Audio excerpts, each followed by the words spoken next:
Give it a couple minutes for people to come in. And we're going to work back in our journals that we were working in on Monday, but I got some show and tell. And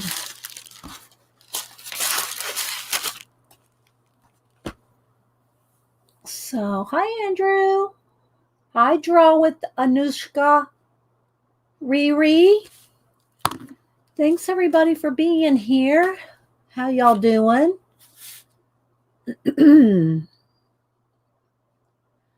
What y'all up to today? What y'all up to today? Hi, Pacola. Good morning. Hi, Pamela. Hi, Mama Four. Can we use bounty napkins? If they're pretty, you can. If you get the colorful ones. Good one, Andrew. Well, hi, Amor Fabrique, Selena. Are you back home? Are you home and how you doing? Give us an update. Hi, Brenda. Yvonne. Okay, so you're sitting as doctor's orders. Oh, it's hot. But are you home? Are you back home now? Hi, Bishop. Bishop, I got your happy mail. I'm going to show that today. Hi, Mary Lou. Auntie Loopy. Wendy. How y'all doing? Try to catch everybody. Yes, home and tired of sitting. Okay. I hear you. Oh, well, I'm glad you're home. Well, heal up before you get your shop, going wild again. Yeah, take care of yourself. We'll be buying as soon as you open it back up. But yeah, take your time and get well. Hi, Trisha. Jersey. Shaz. I'm new to your channel. I watched your drawing of Cinnamon Cooney. Love your work. Oh, well, thank you. That was a few years ago. Yeah, I drew Cinnamon. Gosh, the art Sherpa. I drew her probably 4 years ago, maybe. I'm not even sure how long ago it was. That was a long time ago. Well, thanks for finally stopping in and saying hi. Thanks for saying hi. Trisha, hope everyone's having a lovely day. Thanks, Bacola. So, yeah, so I thought we'd just work in the, I did do some more work in my gluing in my, journal, the rice paper journal. So I'll show that in a minute. And then I thought I would just keep working in the napkin journal, getting pages glued down to work in.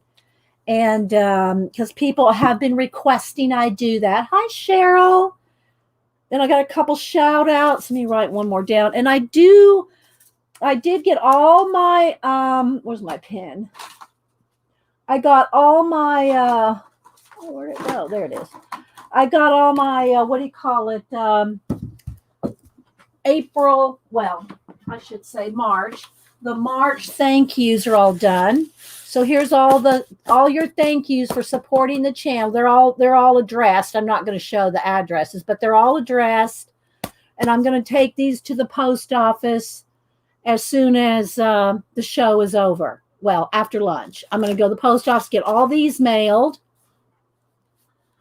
So, yeah, glad to get that done. I got 2 more prayer pouches done that are going out. Well, I need the address. The person needs to give me their address. So I messaged them, and hopefully, I don't know if they'll go out today. If they don't get back with me today, they won't go out today. So, yeah. And then also, wanted to talk more about the coloring lamp, the coloring lamp on IG. And there is a website. I don't know if Pacola, let me get it here. Can put the website in. Let me go over to the IG. Let's see.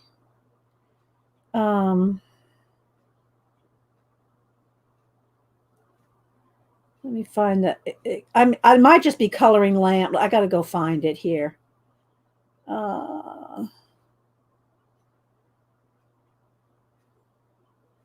It might be in their profile. I might just need to look in their profile. But anyway, yeah, I'm not seeing it.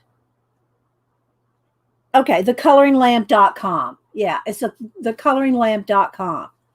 And hi, Julie Topaz. And so they asked me for some other coloring book people, and I recommended some of y'all, including Trisha Green. I recommended you, Trisha. And of course, shout out, Sammy, Color and Chat with Sammy and Ann, and just to tell them about some of the coloring book people I know. So I told him about 10 different people, but he did say that if you are interested, and I'll repeat this later, if you're interested in, doing a lamp project, and supporting their project, which I can't say I'm endorsing their products, I haven't got it yet. Right. But I love the concept and the artists that they have doing the drawings for the coloring. So if you are interested in, sorry, I got my window open. Go and peruse thecoloringlamp.com, and there's an About Us page. And then also go on their IG, because they have little videos and things on the IG. So if you want to peruse that, then then go and look at it. Let's see. Claire, Tori, Angela. So yeah, so I'll be shouting them out periodically, to get people to at least go follow them on IG and see what you think. That's let's see. And then there was somebody else. Hang on, and I'll try to do this again because it's still early. So I do a little bit of chatting from 8:30 to 9. It's a chat show, people. Don't email me. I love saying that. Thank you. Thank you, Pacola. There we go. Yeah, it's real easy. It's thecoloringlamp.com. So thanks, Pacola. She put a direct link in the chat. And so, yeah. Let's see. Let me go over here to Twitter. And Pacola was telling me about, and I followed her yesterday or whenever it was the day before yesterday? And Monday? I lose track of days. I'll show you my garden. But anyway, Patty Lang did a shout out video. And so I went over and followed her and stayed over there for a few minutes. I was in the middle of doing gardening stuff, so I couldn't stay too long. But so I went over there and followed her, and she did Dee Dee Willingham inspired art journals. So yeah, thanks, Patty, for that. And she asked, "Are you going to keep working in your journals?" Well, we just did them on Monday. Bottle brush flow. Let's see. Have I ever painted a bottle brush bush flower? You mean is that like an Indian paintbrush? You mean like an actual flower? I've ever painted an actual flower? I don't know if I have painted one of them. I don't think I would remember if I painted a bottle brush bush flower. So I don't know. I don't think so. If I just randomly picked some flowers to paint, I might have accidentally painted one. But no, I don't know if I have or not.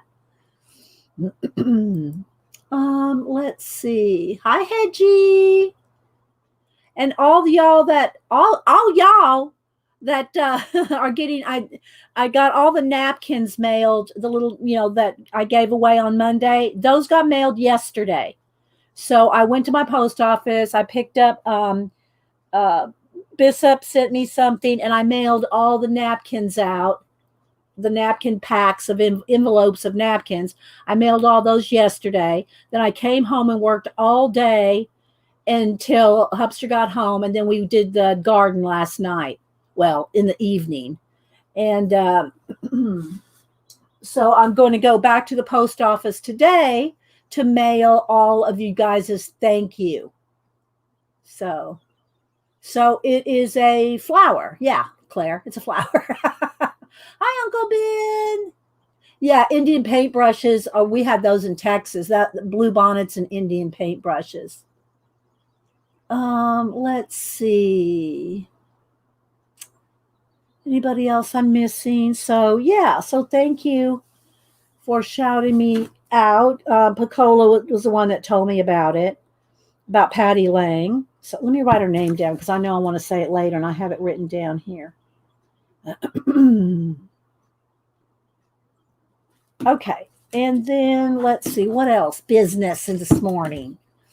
So yeah, I did start getting a little bit of painty blendy in this one just because I started that on Monday, but I really want to get more glued in, just get some more pages glued started because I have all these napkins here. I want to get, y'all know, I like to get as many pages started as I can. I also have our 1001 Ways to Be Creative reading, and I got, some stuff to show and tell. Hi, CB. Yeah, no, not too much, but we had ham, yes, over the weekend. But I'm going to tell you, Uncle Dan, there's no ham like a willing ham. We all say that in our family all the time. There's no ham like a willing ham. Well, thank you, Starla. Thank you so much for the super chat. Let me write you down. Thank you so much. Yeah, I got all the March. I got all the March thank yous, so this will go into the April. So I got them all. Let me show you again here. I got them all ready to mail. So thank you, everybody that supported the channel in March. Those will go out today after lunch. What else? Hi, Tina. My book came. Oh, good. I'm glad you got your, the book that, some of the books that, how to draw books from, Faithful Mess. Yeah. Yeah. Thank you. Thanks, Julie. Whoops. Click it there. So let's see. Well, let me show you all my garden real quick. Let me go over here to IG. Yeah, I think post them there too. Well, it's probably just easier to go to my photos. Let's see. There we go. So here's my garden. Get kind of close there. And then there it is from the front. And then here's a close-up of it.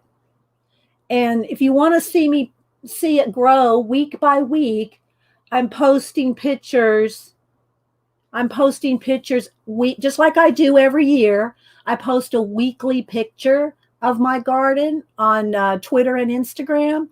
So if you want to watch it grow, yeah, it's a square foot method. Yes, Juanita, they're railroad ties. And then this year I put some bricks on top, which you can't, you got to be careful when you stand on them, but it looked pretty and it gave it more depth. So, it's what are they, 8 feet, railroad ties, 8 feet. So it's 8 by 8 by 8, 8 by, 64 square feet. So anyway, so I got it planted last night.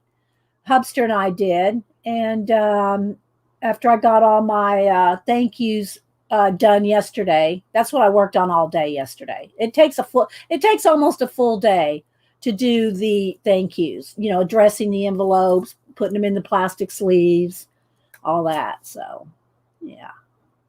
Let's see. And so since Selena's here resting on more fabrics, I'll show you a couple more prayer pouches that I got done using her fabrics. So let me just put this to the side for me. I got some black paper here to show. So these are both going out to the same person. As soon as I get their address, I message them on Instagram. So hopefully they'll go look for their message so they can give me their address. So this is one. And again, it's got the little charm there. And then this is the back. And it's all hand stitched. All this is whip stitched and, you know, straight stitch. It's all hand. I say hand stitch all of it. I hand stitch every bit of it. I don't even own a sewing machine. But anyway, so there's one. And I love this little jewel on there. It's iridescent. It's an iridescent charm. So there's that one. And then the other one is this one. Let me separate the little beads here. Whoops. Hang on. I'm trying to hold it up on a piece of paper. It's not even cardstock. There we go. So this one has this green and blue cross on it with purple. And there's the back. So yeah, those are the two that I have going out as soon as I get the address. Hi, Omaris. Angela. Thanks, Uncle Dan. So those are the two. And I did post, I mean, I will post, I haven't done it yet. I took the pictures.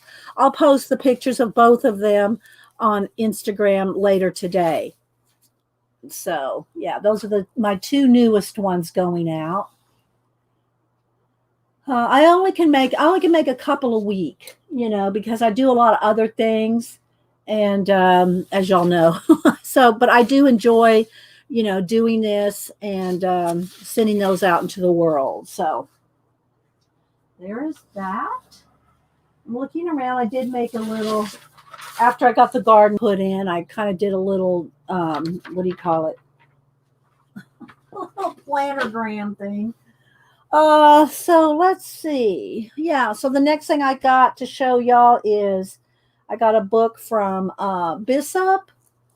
Thank you, Brenda. And hi, by the way. Oh, I think I said hi to you, Brenda. Hi, Janet. How you doing? Good to see you. Let's see who else. I'm sure I'm missing some people. Thanks, everybody, for being here. Thanks to all the lurkers. Yeah, we're going to art journal today. I'm going to do napkin journaling and whatever else. I don't know if I haven't decided. You know, in the other napkin journal, we did a lot of colored book pages. Let me grab the book. I put everything away yesterday. I put everything away so I could get the packages packed up. Hi, your little red wagon. Kalora, Becky, C&P, Cat and Paste. Anybody else? So, yeah, let me move my tray over here. I'm down to this is my last one. So, well, I have a couple that are propping up something, but if I move those, then it'll tilt, so I got to find something else to prop it up if I take the other two. So this is where I got my matte medium going here. But anyway, let's just move that to the side for a minute. So I don't know if I want to do more, you know, big pages like, you know, I did this for so many of them, so long of them. No fence on your garden. I have my backyard is completely wood fenced in. It's completely fenced in. The garden is not fenced around, but I will be putting tomato cages up on the, you know, the cucumbers, the tomatoes, anything that has a vine, they'll have a little, you know, the tomato cages, they'll have that around all of them to hold up the vines. But we so far haven't really we've had a couple rabbits a year or two ago, but it was because we had a hole in the fence. There was one of the wood planks of the fence was pulled forward and they could get in. So we fixed that. So I don't think we have any holes in the fence for them to get into. Not that they couldn't hop what are they, 8 feet? How tall are those fences? You know, those wood fences. I guess I could hop one or dig a whole lot, you know, but then I would find it and, you know, try to block them from coming in. So hopefully they'll be okay. Yeah. Elmer Fudd. Oh my gosh, damn it. So I don't know that I want to do more like this, you know, pages with the girls, or maybe because this book is smaller, maybe go into more, you know, our different, we have the botanist stickers, and we have, because other things too. But I have these. I want to use them, So, or the antiquarian sticker book, or maybe a combination of both. So I'm not sure if I want to do that or just regular collage. I'm not sure. Yeah, yeah. I've never, in the 20 years we've been here, Juanita, I've never had a deer in my backyard. We have a big field behind. There's a road behind our house, and there's a huge farm field on the other side. So I guess the deer get plenty over there. They don't need to hop a fence to come in my little yard, you know. So I've never had a deer in my backyard, not in the front yard either. So not saying that they're not around. I see them hit on the highway every now and then, but because there's a farm field. I mean, I don't even know how many acres. It's like, I don't know how many blocks is it. It's huge. It's a huge farm field, a working farm behind my house. So yeah, they eat over there, I guess.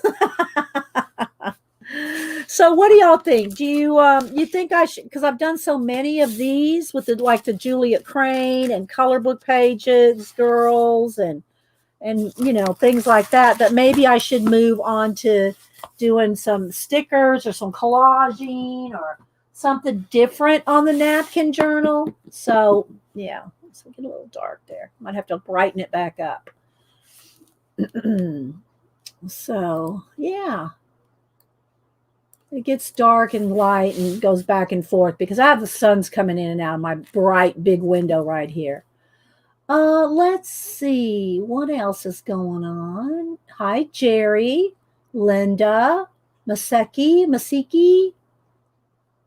Who else am I missing? Oh, thanks, Selena. I love Selena. I just got to click on her again. I love Selena's fabrics in her shop. Oh my gosh, she gets something new in there, and I'm like on it. Except the buttons. I did not get any buttons when she had her big sale on those because I got plenty of those. But she has so many cool fabrics and trims, and I just love her shop. But y'all make sure let her heal up. She had a surgery. We're not gonna embarrass her.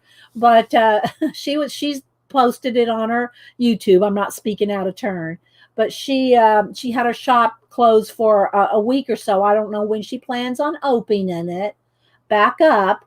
But as soon as she does, be looking, follow her on YouTube so you'll know when she posts a new video updating everything, and then you can snap up some of those bargains. Let's see. They have cows and blueberries. Yeah, so they wouldn't bother you, right? They got a farm to eat from. They don't need to eat from my little square foot garden. Move to the 8x8. Yeah, that's what I'm going to do. This one here. This is the 8x8. Yeah. Let's see. We're going to do the 8x8. So let's see. I don't know how many. Oh, okay, Amor. I have as well. And I was probably, well, I might have been a little older than you, but I was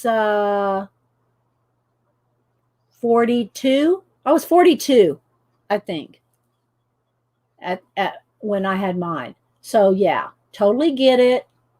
If you wanna message me, Selena, I'll walk you through it. No, I'm not going to do that. But I mean, if you want to talk about it, well, then we're the same age.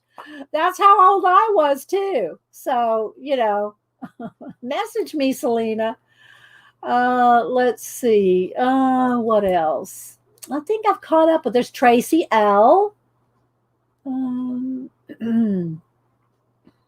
Yeah. But I'll tell you, being out of pain for 20 years, it was so well worth it. It was so well worth it to be out of pain. I don't know what kind of pain you were in before, but yeah, it was worth it.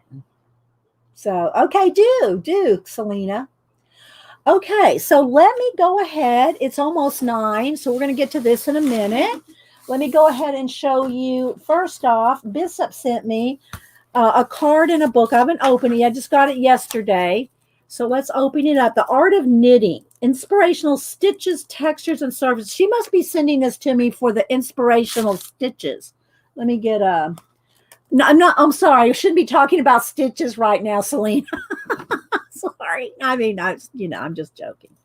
But anyway, textures and surfaces. So I think she told me in the card here, she said, Dee Dee, you inspire me. My hope is this book gives you some inspiration and joy. And so Bishop, who's here, by the way, I love the card, Bishop. We'll be putting this in the Fibs book. So let's take a look.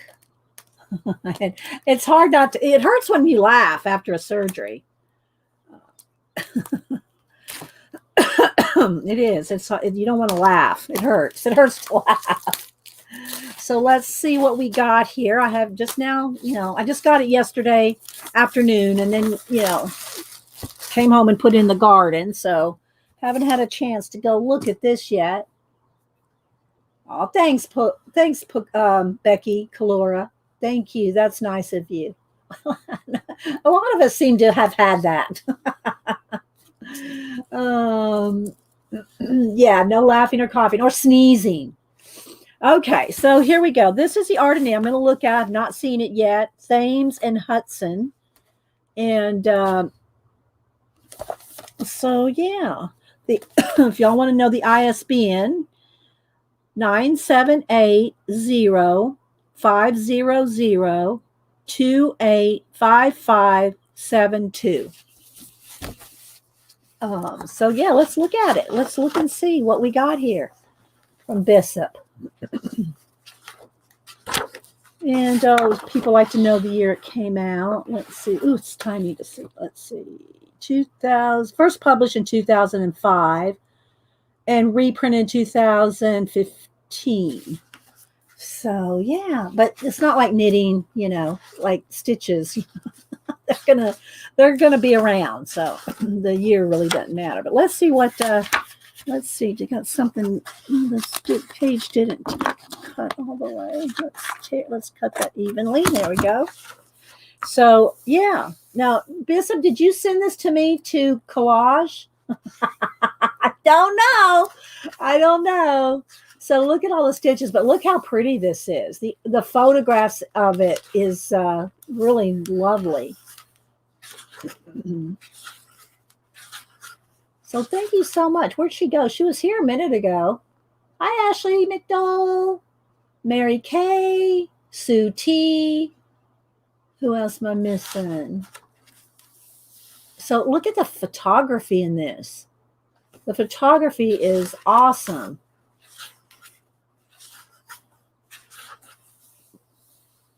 I'm hoping she'll say something. Where are you, Bishop? Hi, Donna. Did you get your mail, Donna? Over there in, is it Trinidad? I think you're in Trinidad, right? There she is. Okay, there's Bishop. I'm here. Look at that beautiful photography.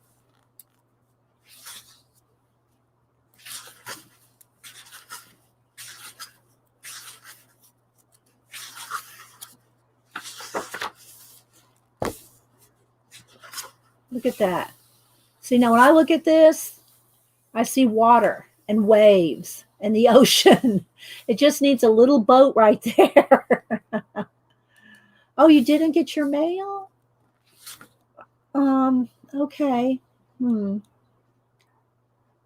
been a month, I think. It's probably been a month. I'll have to go back and look when I sent you something. Yeah. I know, isn't it, Tina? I love the photography. They look like landscapes. Look. Looks like landscapes. Well, this one is rocks, but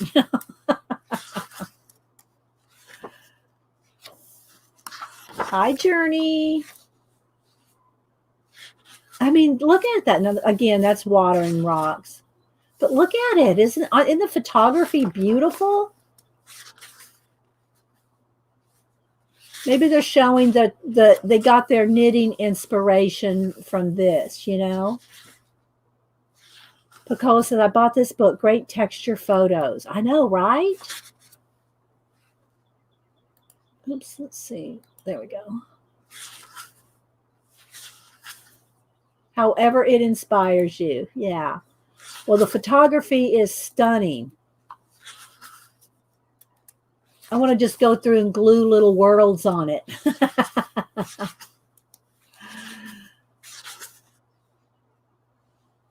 Let's see. Journey says, I absolutely love this book and had to share it with others.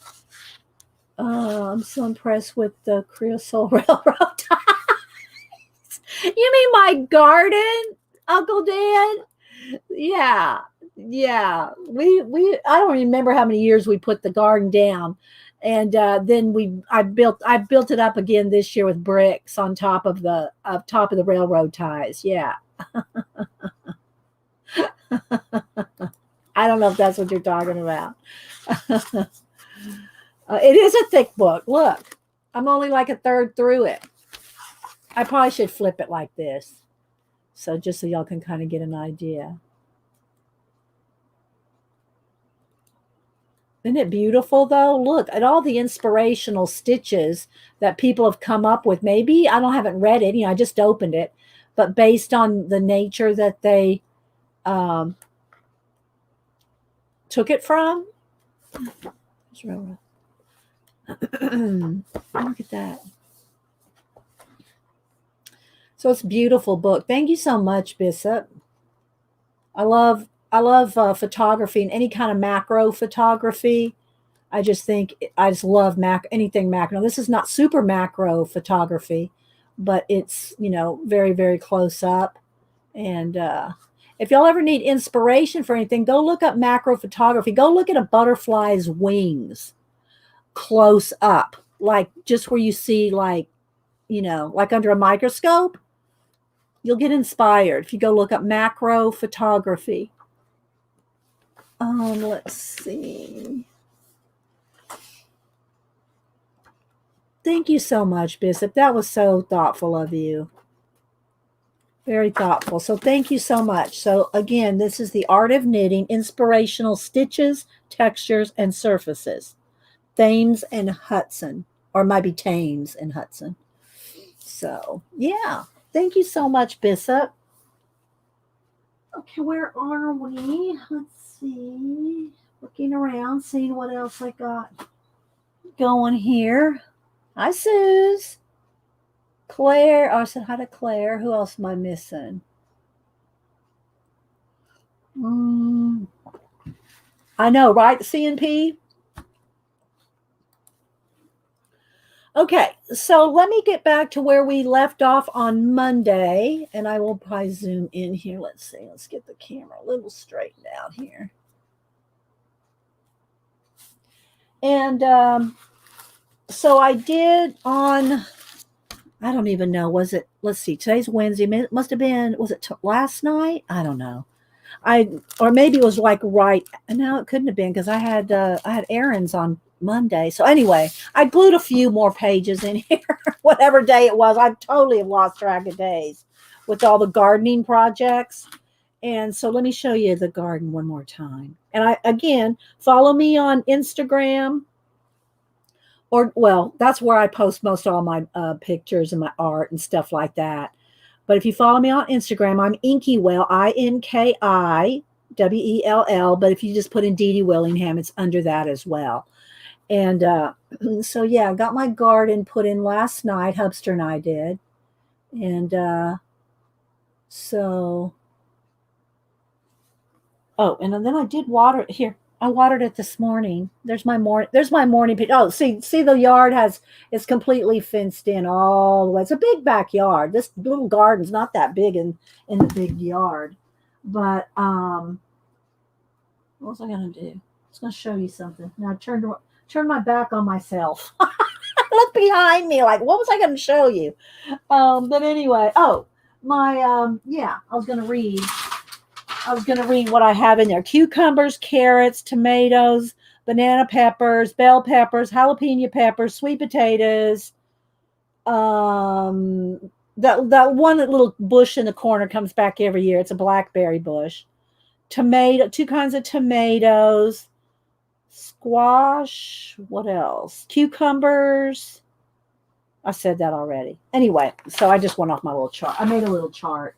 So, but I also put the little sticks. I put the little stakes, the little description of what it is, and in the ground. So all I've got left to do in the garden right now is put up some tomato cages. When I let them get a little bit bigger, but as soon as they start falling over, the tomatoes or squash or cucumbers, anything that has vines to them, I put those little, triangular cages around them. So let's see. Hi, Markwood. Cheryl. Okay, so let me take out I started going to the back because y'all know you want to go back to front. Now, see, I didn't let this one dry in the back. You can tell how much of a hurry I got in that one. Okay, so I got about maybe about halfway, a little less than halfway. Now, this spine is not going to warp as badly as some because it's individual signatures that are hand sewn in, right? So it's not going to warp. It'll tilt it a little, but that's why I've got to start now from the back here. So now I've got about halfway. Now I'm going to come back here. If this was like not a signature book and it was like all sewn together or glued together, then you would need to just do a few pages in the front and then go to the back and then in the middle and move back and forth so your spine doesn't warp. But you need to make sure you do that. Otherwise, it'll just be all wonky, right? No, we usually plant the first week of April. I mean, could it freeze again? Yeah, it could. It could. But, we just live large that way. We live on the edge. We plant the first week of April. Anyway, it might be a little early. If it freezes, we might lose a few things. We'll see. We'll see. Thank you, Julie G. Okay, so let's show you this I already had and this I already had when I first showed. Oh, let's go ahead and zoom in. Hang on. And then I did put my Leonardo back at the very last page. So I did start adding just a couple things in the very, very back. See, again, I didn't let this completely dry. There we go. You got to let your pages dry. They won't stick with Golden Matte Medium as long as you let it dry. And these are the last ones that I did before I closed the book. And I said, they're dry enough. They're fine though. But so this is the last 4 or 5 pages that I have in the back. And so far, all I've put in this book are my rice papers that I got from Zandra, that she got from Stamperia and wherever else she gets her rice papers from. So if you want any of these kind of papers, now I'm not saying she has them all left. I mean, they sell out. She gets different ones and new ones in, and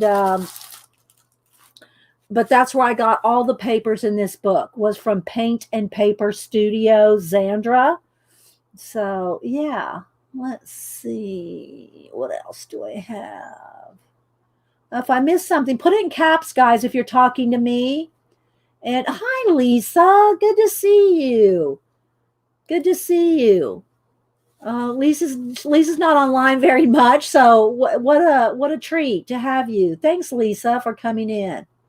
Lisa's one of the people I've known probably since, I don't know, day one of Ustream, back in the Ustream days, but for a lot of years. So I hope you're doing well. I emailed you back, Lisa. Maybe you've answered me and I haven't checked it, but I hope you're doing okay.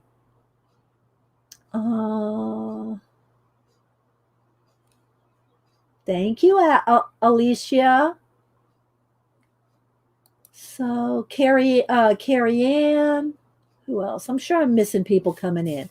All right, so let's go back to the front of the book, and now we'll start from here. Hi, Nettie. Oh, you got your happy mail. Good, Nettie. I'm so glad. Good. Yeah, I'm glad you got it. Hi, Nanamo.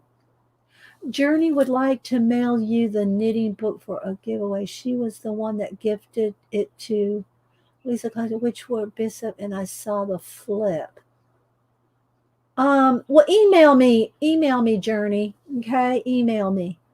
Again, any books like that, there has to be USA only.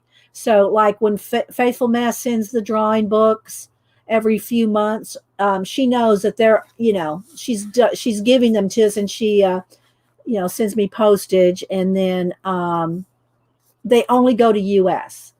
So I don't mind sending prints out for, giveaways to international, but it's too expensive nowadays to do books international. Just saying. It's very expensive. Okay, I'm gonna email you a book.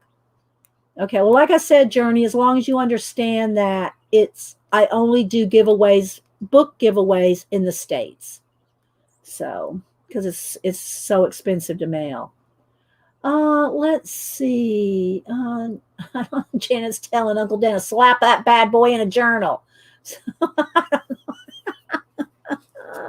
So all these papers, and again, they're just one side. I'm just gluing them in for now. I haven't done anything else. I have these other little different things of prayers and just different things.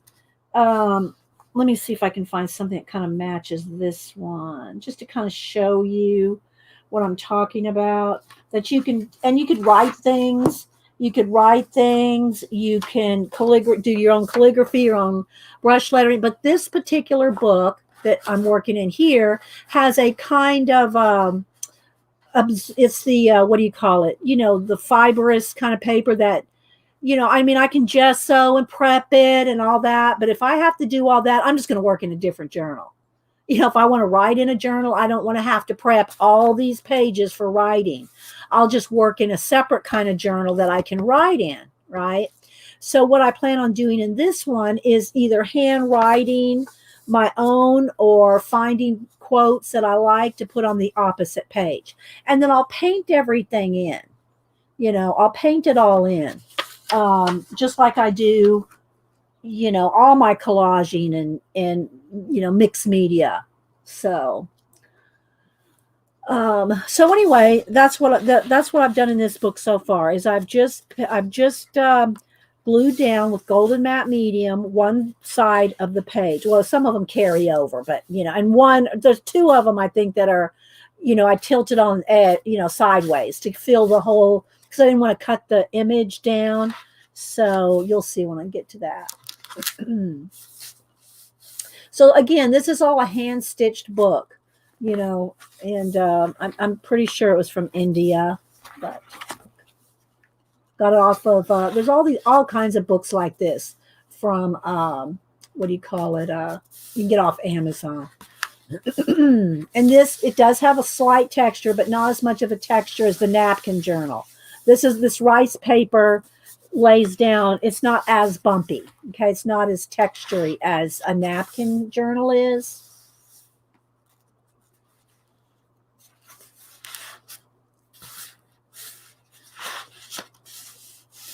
So again, I just wanted to put down the images until I can find a quote, or see, like this one goes over 2 pages.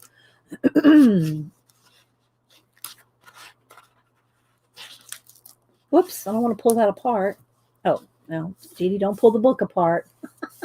It is best if you cut your 2 images and not go over the edge, because that, especially in a handmade book like this, I did go over here, but if I pull this, I'm going to tear that right there. So just, you got to be careful in these kind of books. But I see I cut it apart so it doesn't roll right over the the ditch. Hi, Flo. How you doing? Anybody else I missed coming in?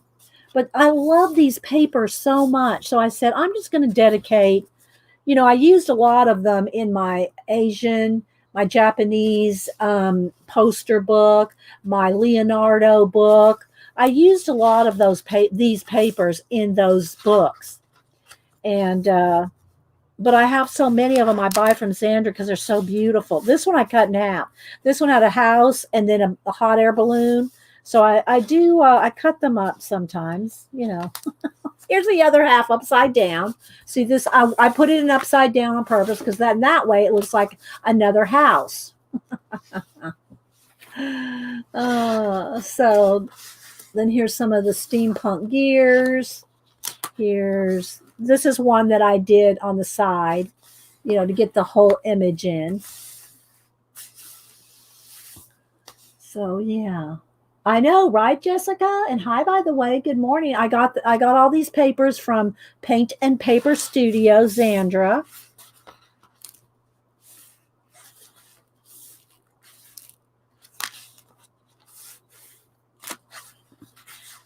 So here's another one where I didn't let it dry, so it got a little. Hang on, let's see if I can. There we go. Got to let them dry. But that's one thing about golden matte medium, even with the napkin journal, which I just showed a second ago, it sounds like they're sticking, but it's just the texture. It's like a Velcro would be. The napkins are very textury, so when they sit together any length of time and you separate the pages, it sounds like this right here. Although this is my bad because I didn't let it dry. But in the napkins, they are noisy. Okay, so that's all I got done so far on that side. And then again, now I'm going to work from back to front to get the other. That only is 1.5 signatures, and there's I still have 3.5 more to go. So I'm probably about, a little over a third, because there's 1, 2, 3, 4, 5. There's 6 signatures, and I've just got 2.5 done. So you can see this, how fluffy that is. This is going to be that fluffy there and that fluffy there. So it's going to look about like that fluffy. But doesn't bother me to have fluffy books. So there's that one that I worked in. So let me kind of close that one up, and it'll let it, kind of, kind of heal up. All right, so let's see. Then back to showing you the napkin journal again. So, here, this is where I've done, tons of napkins as a base. So all these flowers that you see, all like this Halloween stuff, these hydrangeas, these big poppies. Here's one that doesn't have anything done to it yet. It just has the napkin glued down.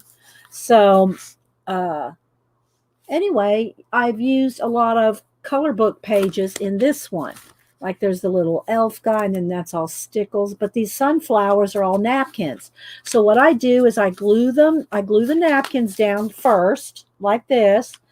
And then I start doing the background. Okay. Start painting in the background. And then I decide on my images. In this case, it was Juliet Crane's Girls and Creatures. And then after I glue them down, then I go back. Now, these are Jane Davenport. Then I go back and paint them in. But because I did so much of this, and I'm still not done with this one. So if I really want to do more of the color book page type journaling, because these are nice big images and they work well. Hi, Barb, Chicken Pot Pie Society. Then these nice big images are good for this bigger, taller journal, right? So now that I've started another one, I might do, like I said a minute ago, I talked about maybe using, some just collage of faux ephemera or the sticker books or something else. So this was the second one that we worked on Monday. I did go and add some more paint on this page. But other than that, we only got to a couple pages in this one on Monday. So I'm just starting to glue down. But as you can see, look, you can already start to see a world here. I'm not going to do. I'm just going to give you an idea, but because I'm not dedicated to this idea yet. But like I have these animals. I could use any of these animals and add them to this page, and then paint them in. Paint them in like so that they're really in the scene. Like, look. See what I mean? See what I mean, Vern? Any of these little lizards could go in there. Or I could go with florals. Oh, the snails. Look, the snails would be good. Or I could go with florals from like, and I'm just picking these at random. I've got tons of, calendar pages and all kinds. Y'all know I got bins and bins and bins of collage fodder.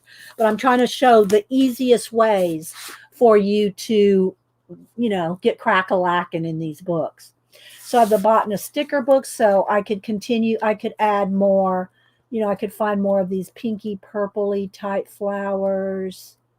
I'm looking at the camera while I'm looking at flipping through the book.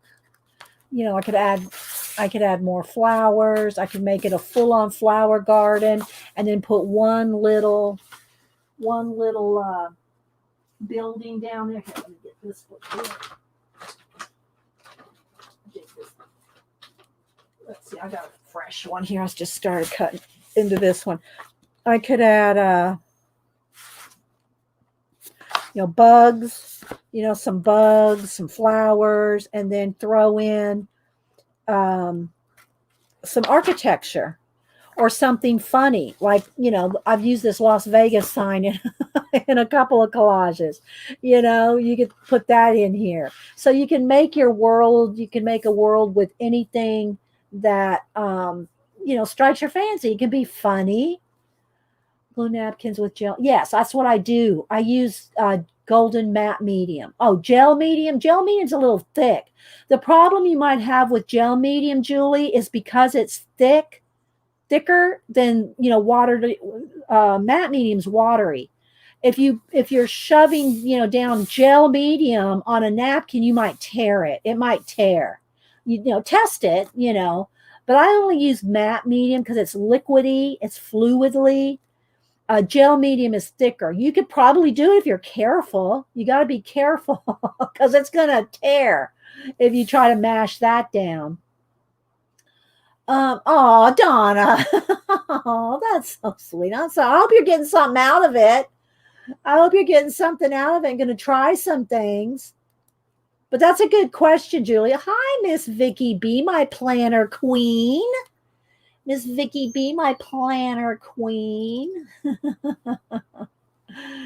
If y'all don't follow Miss Vicky B and you are a planner person, then you need to follow Miss Vicky B. Good to see you. Hope I see all the pictures that you post of you and the kids on Facebook. They are so cute. The cutest little kids, and they do so many activities. They have so many things that you keep them busy with. You're a good mom, Miss Vicky B. So you could do look, Mel's Drive-In. You put that over here. And, you could have all kinds of things going on here in Mel's Drive-In. So you can make it fun and funny. I mean, you could put a sofa.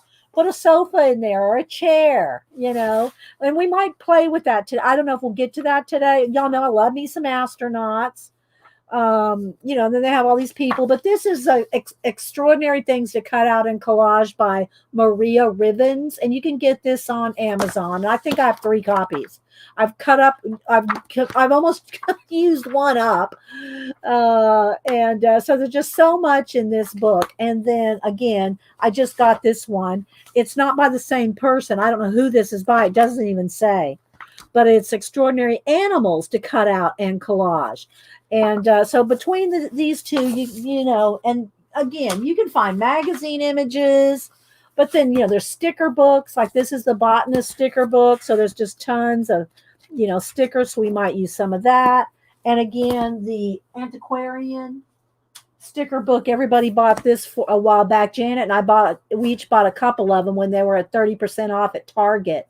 Then Amazon picked them up, and now they're in bookstores everywhere. So the last bit of it's all alphabets in the back, but it's just all kinds of like Victorian era, and then these are complete sticker pages with different images. I can't see what that is, but there's ovals and different things. But anyway, so, you can find this. And if you don't have sticker books, again, when I use these sticker books, I either paint in or cut off that edge. I don't like this in my collage work. I don't like those edges. So I either cut that off or paint it in when I'm painting a scene to get rid of the stickers. But I have used a lot of them in this book, which I'm always continuously working in. All these books, I'm always working in them. And again, if you want to see more flips and, in depth of any of these, just go look in my art journal playlist, collage playlist, or mixed media playlist. And yeah, I did, Gaga. Yeah, I think it was Gaga that the first person I saw had that book on Instagram. So she didn't know who put it out either, and I just went and found it on Amazon. So yeah, I found it on Amazon. You also cut the white edges off, Nettie? Yeah. And so anyway, in this one, I've used quite a lot of, see here how it has the white edge? Well, I won't leave that. That will get painted in. All that'll get painted in. So this book in particular has got a lot of just when I find something I like and I'm going to just play in this book for a while. But very few of these pages are done. I mean, I don't even know if there's, well, there might be. This one's a little further along. But you can see I still got this scribbling to paint in. So I use a lot of either Jane Davenport, her slick sticks or whatever they're called, her painty sticks, or the woodies, or there's just all different kinds. I mean, there's the woodies, there's these that you can get art crayons like at Michael's. There's the Neo 2 are the water soluble crayons.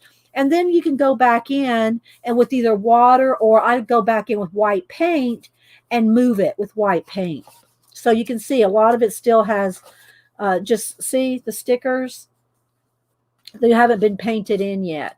And some of them I start painting in a little bit at a time. And, it's just a fun, this is just definitely my fun book, right? So, and then I just build these worlds like one sticker or one collage or one stroke of paint at a time, and just keep playing in them, keep working in them. Let's see. My vote is stickers and napkins. Yeah, we're going to do the napkins here in a minute, but I just want to show y'all options. So, and you don't have to do a whole napkin journal or a whole rice paper journal, but I just that's the way I roll. And what I do most of the time is I will go through a journal and put, like in this case, I put collage down first. I put collage down on every single page. And then I went back and added paint. Then I think some of them I've added stencils. Then I've added scribbles and stickers. And I'll just keep building it up. And then I'll eventually go back. I'll show you in the other books. I have a couple completed ones in there. And I'll eventually go back. And this one's a little further along. But I painted him in. I painted this little lemur. Y'all know I love me some lemurs. But you can use your own paintings or drawings too. And if you don't want to paint directly, like I painted this directly on this page, but if you're worried about painting directly on the page, then cut something out that you've drawn or colored or painted on another piece of paper.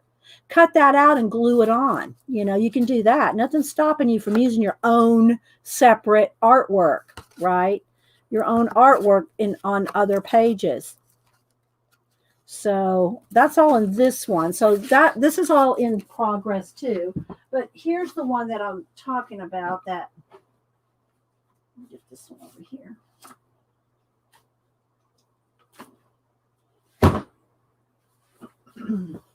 that has more probably finished. But again, see how it has collage on every page? So this is how it starts. And this is the same kind of process I use in my big art journals, my dilutions ones, the big ones, same kind of thing. I glue a bunch of stuff down. Usually I'll do that based on color. I don't necessarily have a theme, but I'll do, let me go back here. I'll save the ones that I've painted on yet. But I'll usually go by colors. Like here's blue and tan, you know, here's like aqua and gold colors. But you can, I mean, I don't have to tell you, you can see. And they're not all, they're just tacked down until I get to it. But I go mostly by colors at this stage because I'll build a story out of it. I can build a story off of anything. But if I start with color themes, 2 or 3 main colors, then it's going to be cohesive. It just ends up being cohesive if you have, 2 or 3 colors, right? So you can see all these pages have, a couple of main color themes. So now let me go back. I'll stop right here and go back here. So I've got, these are more further along. Like, here we go. This one's, I don't want to say it's 100% finished, but it's getting there. So like this. This one's still in progress, but it's further along. You can see what I do with the paint. I think I got a little flashed out here. Let me try to move down the lighting just a little. There we go. I don't want to get too dark, but it's kind of flashing out there. See the same thing for this one. And then this one.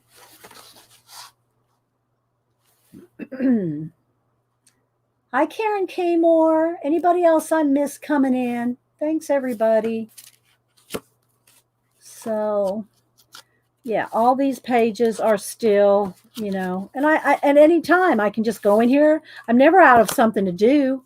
If I say, if you don't feel inspired, you don't feel any inspiration, you don't know what to do. If you got a book like this, you can go pick it up and just pick a page and start painting it in. Maybe I should do that just to show you. So you can just start, you can pick it up and just start painting. We did that on this one day. Just started painting this in. So this one has one of the little doors here. And then that's a painted background there. So again, other than a couple of blank pages, I've got something on pretty much every page. So, and I love this. I love these books. I love working in them. But because I said we're going to glue napkins first today, let's go ahead and maybe work on that for a little while. So again, I did add a little bit of paint to this, finished up some more paint on this because we started adding paint to this one on Monday. But then we only got a couple of napkins glued in here. And now this is one of those books, this Arteza one. Let me move the thing, where I'm adding a lot of wet medium, right? I'm adding a lot of golden matte medium to glue this down. So I've got 3 or 4 pages here. Now I want to go to the back. Now I want to go back here and start here and do 3 or 4 pages here and then go to the middle. And that way the spine will stay straight. Otherwise, if I start in the front and just work straight back, by the time I'm done, this spine will be that much of an angle. And I'm not kidding. You'll warp your spine that much if you just work front to back with a lot of paint, water, or wet medium. Especially when it gets into the spine. Okay, so I'm going to go to the back now. Go here.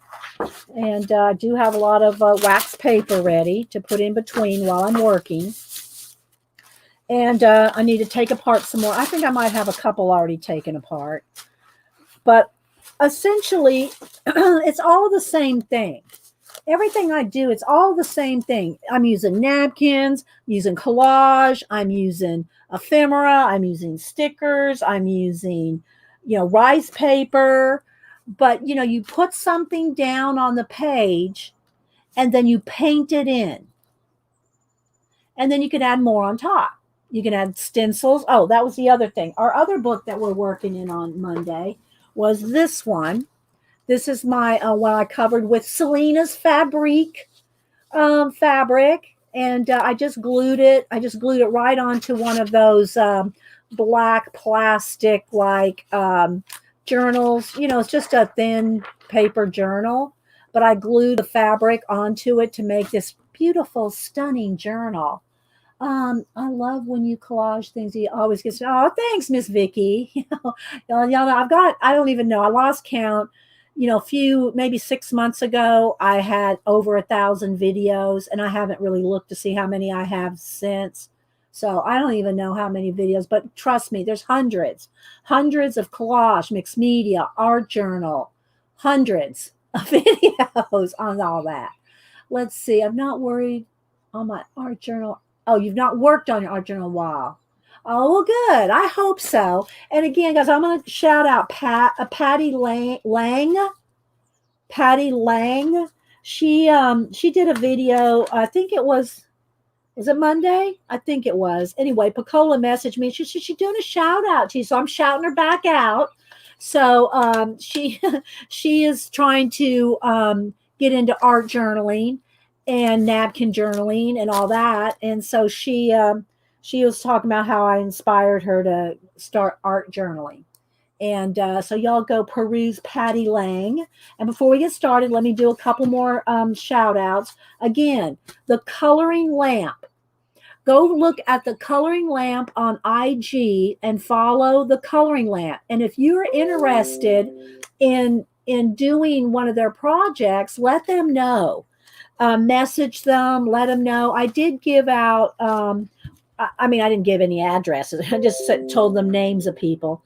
I told them some names of some of the coloring people. Let me go over here that I follow that I think, would color really well for them. Like Trisha Green here in our chat. I told them about her. Of course, Color and Chat with Sammy, Colorful Life, Anne.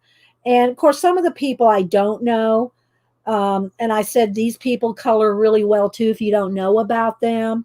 And so I gave them their names. Let's see, Coloring with Vicky, Pamela's Passion for Pencils, Laura colors too. Laura did the portrait, the circle portrait color book.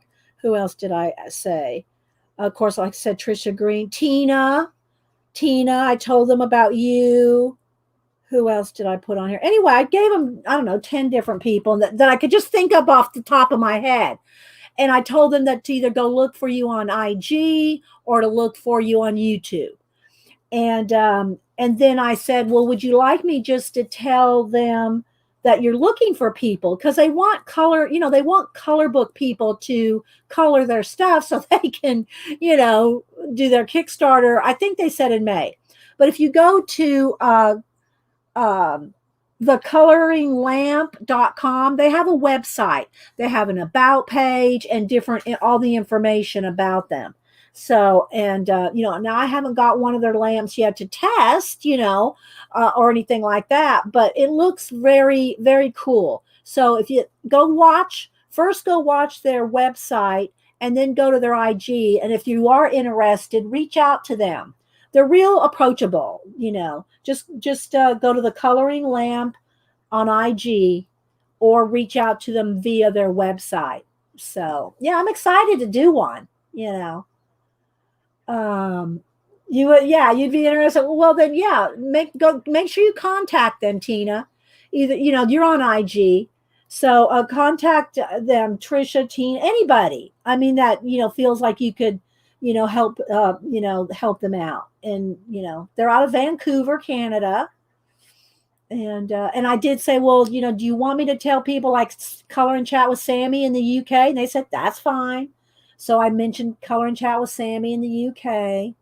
And I think they're going to use, you have to use alcohol-based markers, I think. The other thing that I think I mentioned it on Monday, they're interchangeable.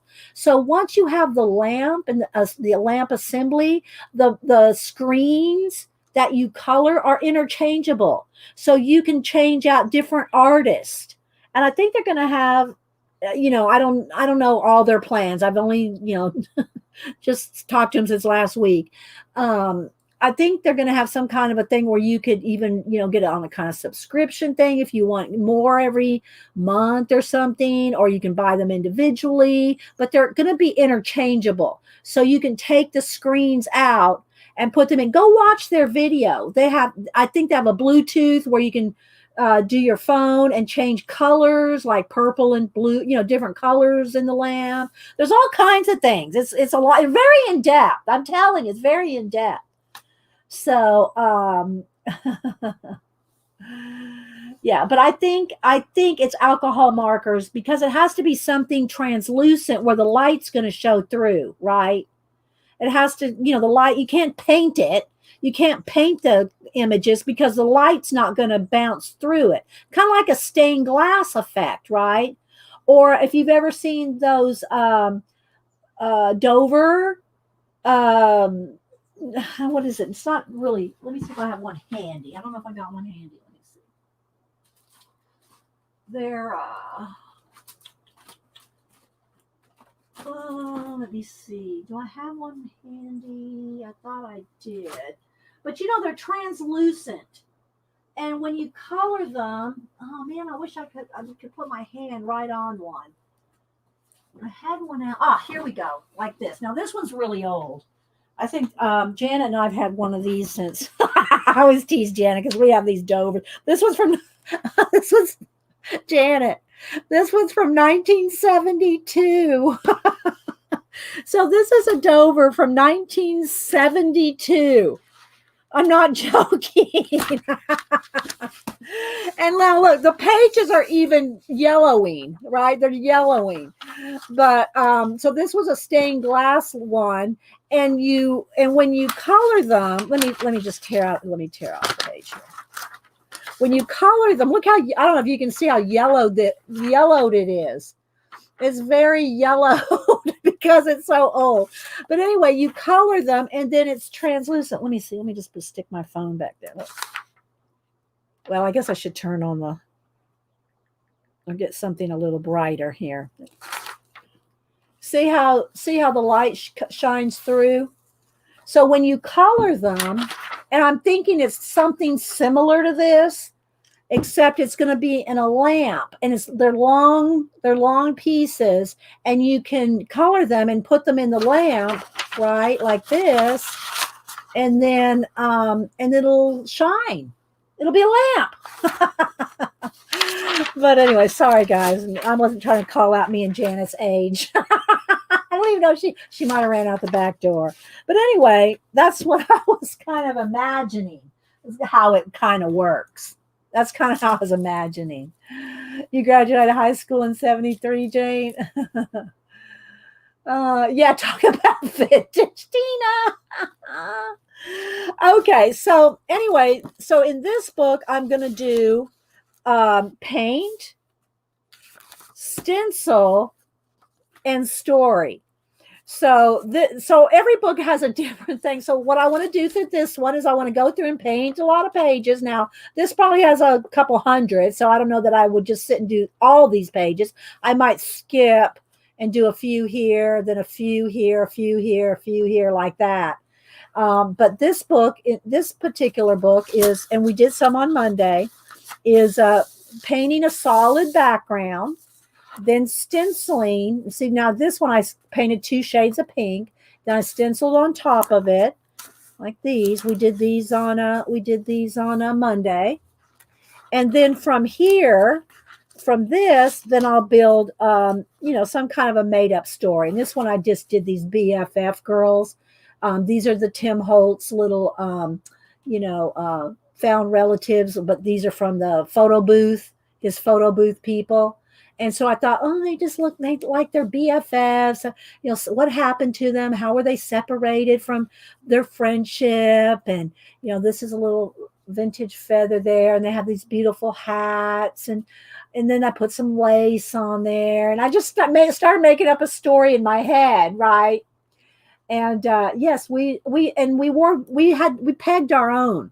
We pegged our bell bottoms. Well, I don't know about you, Tina. I'm not going to ask you how old you are, but we would have our bell bottoms real tight to the knee and flare. And that was any kind of bell on jeans, But anyway, so then I just started making up these stories about my vintage or my found relatives, right? That Timmy puts out. And, he's got. This is some of his new ones that I just bought. Look, you can make up stories. Let me just pull a handful of them out here.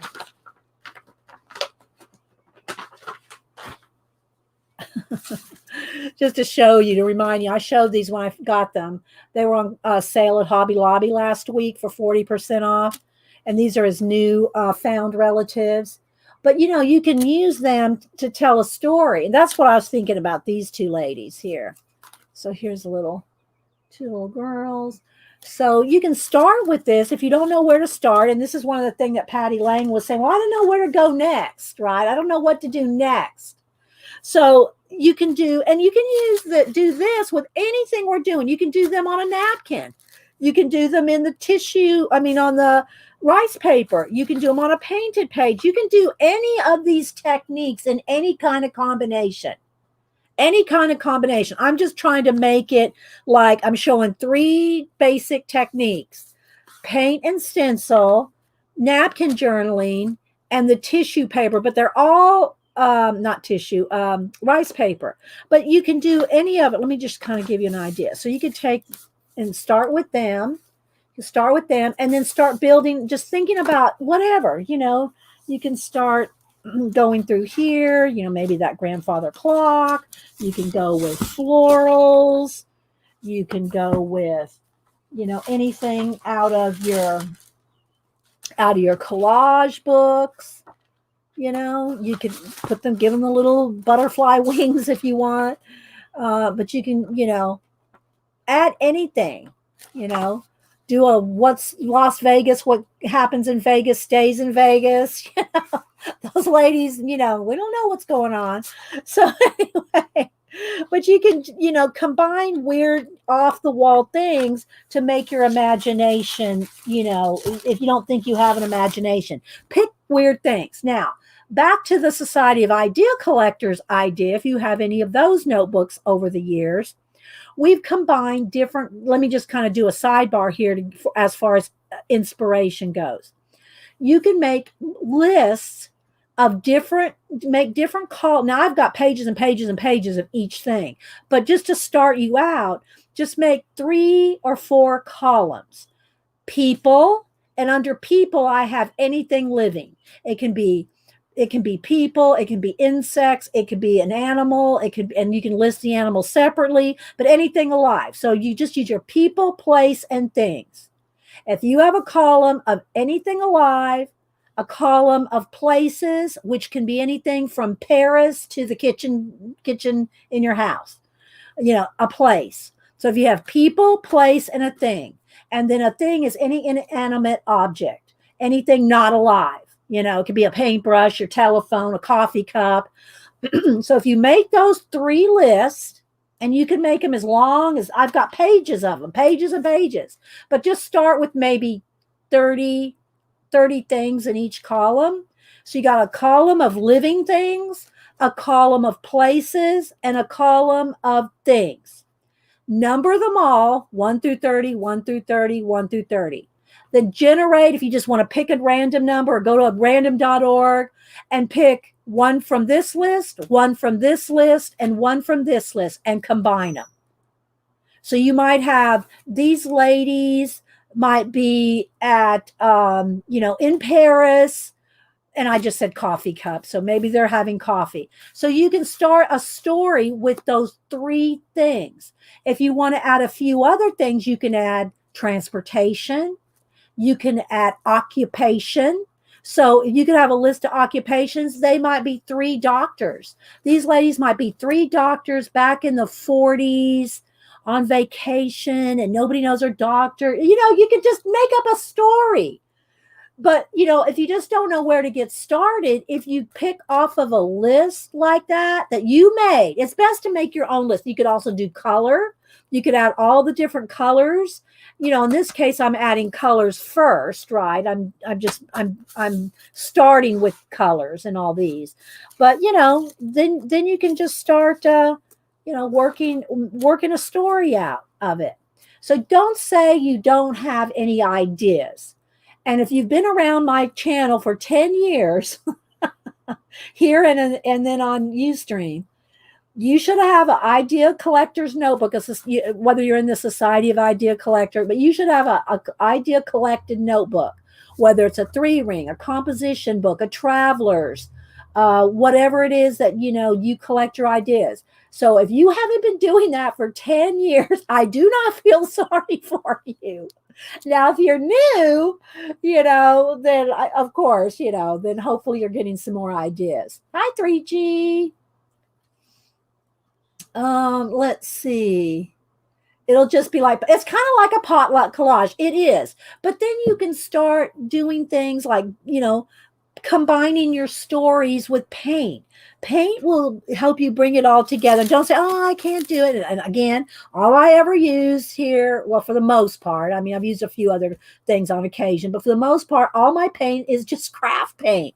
It's just craft paint. All these backgrounds are craft paint. All these, the journals that I've been showing you. Let me grab a little one because it's easier just to show you in a little one.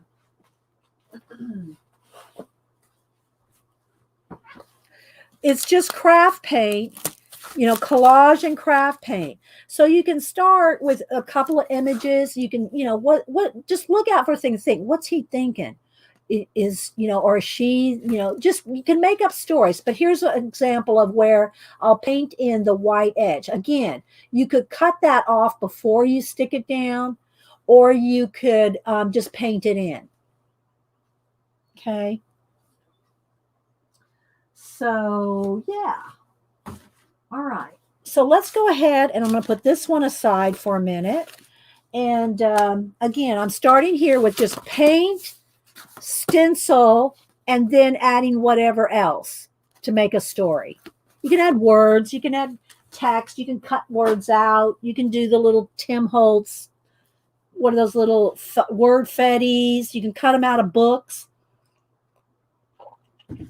Cut random sentences. Cut a random sentence out of a book that you have dedicated to, a random book you have dedicated to just cutting out words. So, all right, let's put this back in there.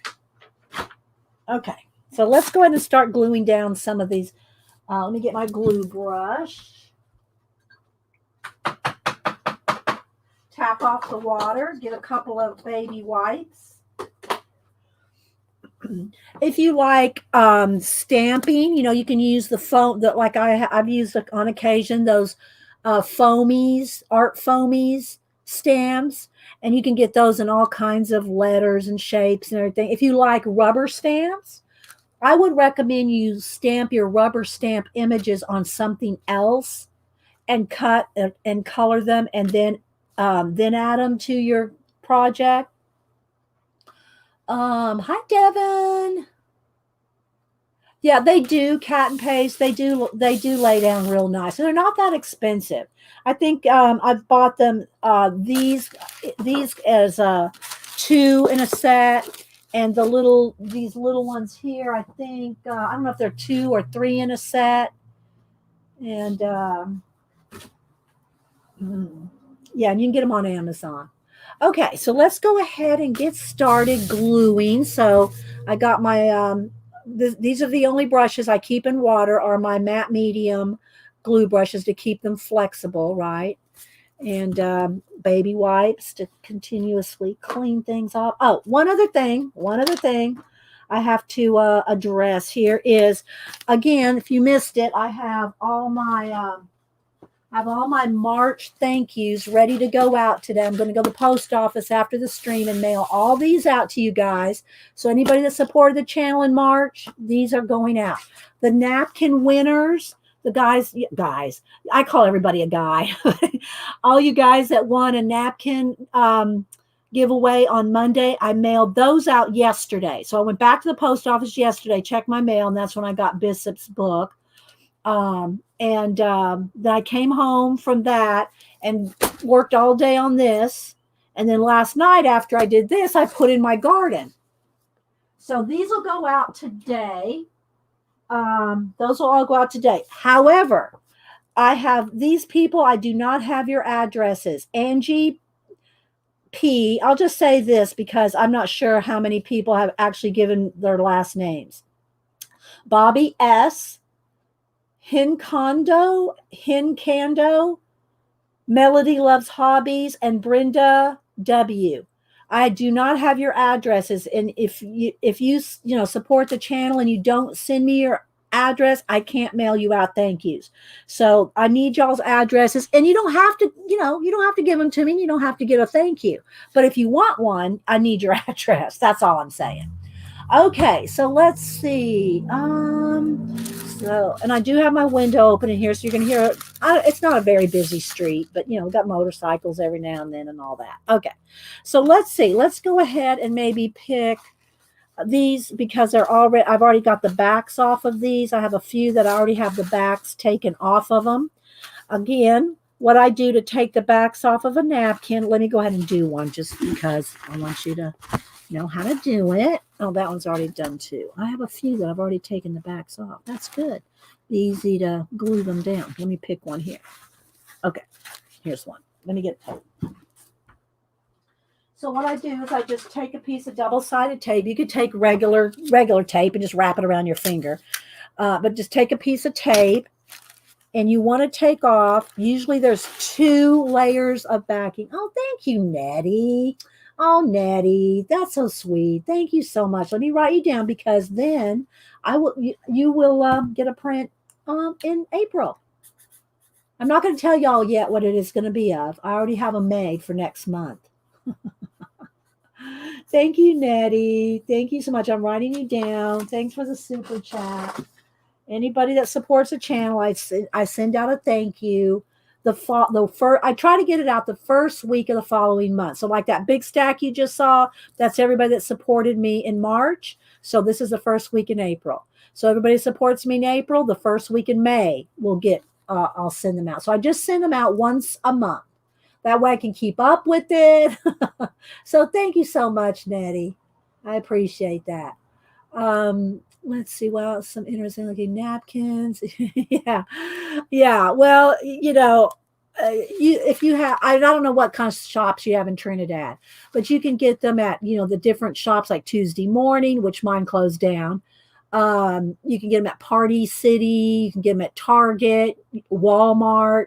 Go to the party section. Go to the party section of any store, and they're going to have some type of decorative napkins. You can also order them online. If you go to Etsy and put in decorative napkins, you'll find all kinds. Just make sure that where you're buying them from, like I ordered some from International, and you just, you got to pay attention to where you're, because it'll depend on how long until you get them, right? Okay, so I'm going to peel off the first layer. So I just catch it with some tape. So that will take off the first layer. I'll take the piece of tape again and catch it again. Now be careful because you can rip it easily, right? They're napkins. So I take all that off. And I also suggest when you're doing them, to start by gluing it on a white piece of paper. Because if you have already started to paint this, let me grab a journal here that's got paint on it already. If you start with a painted something and then want to add the napkin, I want to show you what happens. So look at the difference in the vibrancy of the napkin.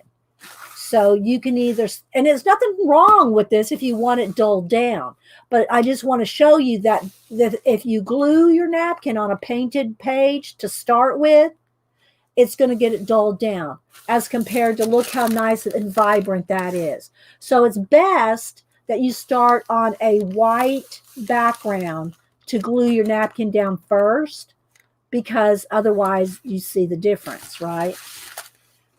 Also, if you like the images on a napkin and you want to use them in an art journal or something, and you don't, you want, like, let's just say you like these flowers. Well, if you remember on my Asian book, well, let me see if I can pull it up.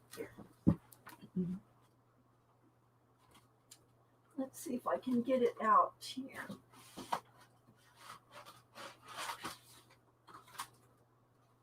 If you want to use individual flowers like this, glue them on some cardstock or at least a piece of paper.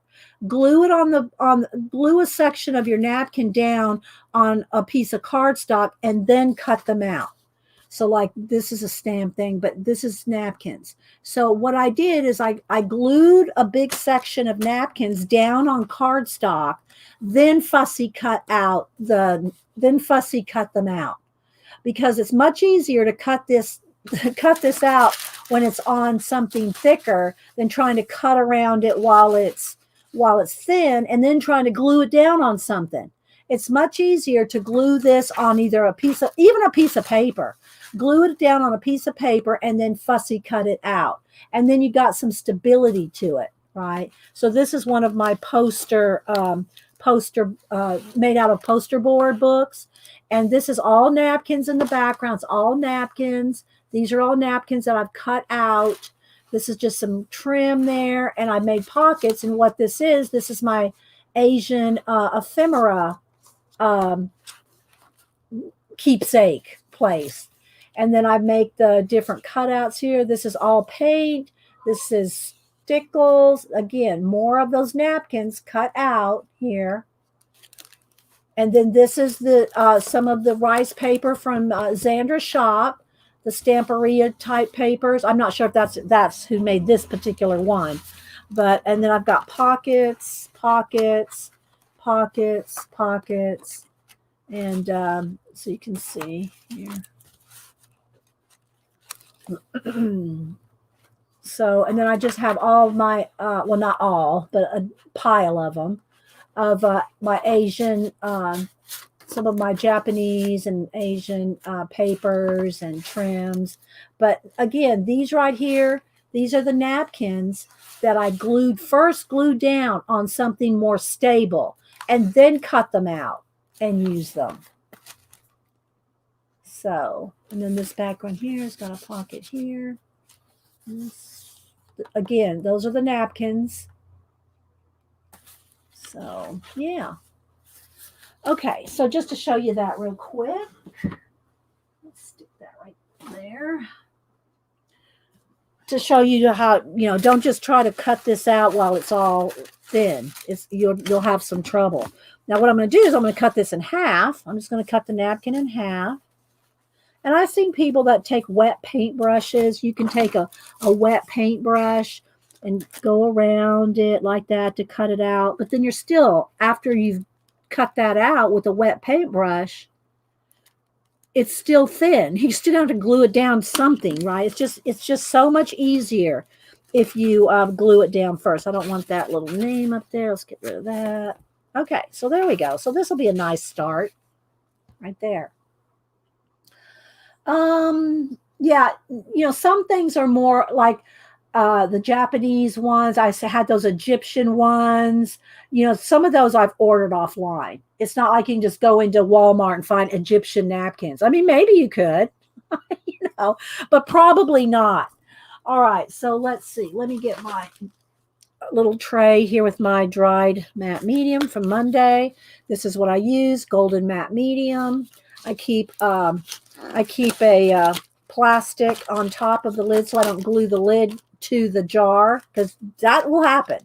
Just saying, you want to put some plastic, unless you're very, very conscientious and very careful about getting no matte medium on the rim.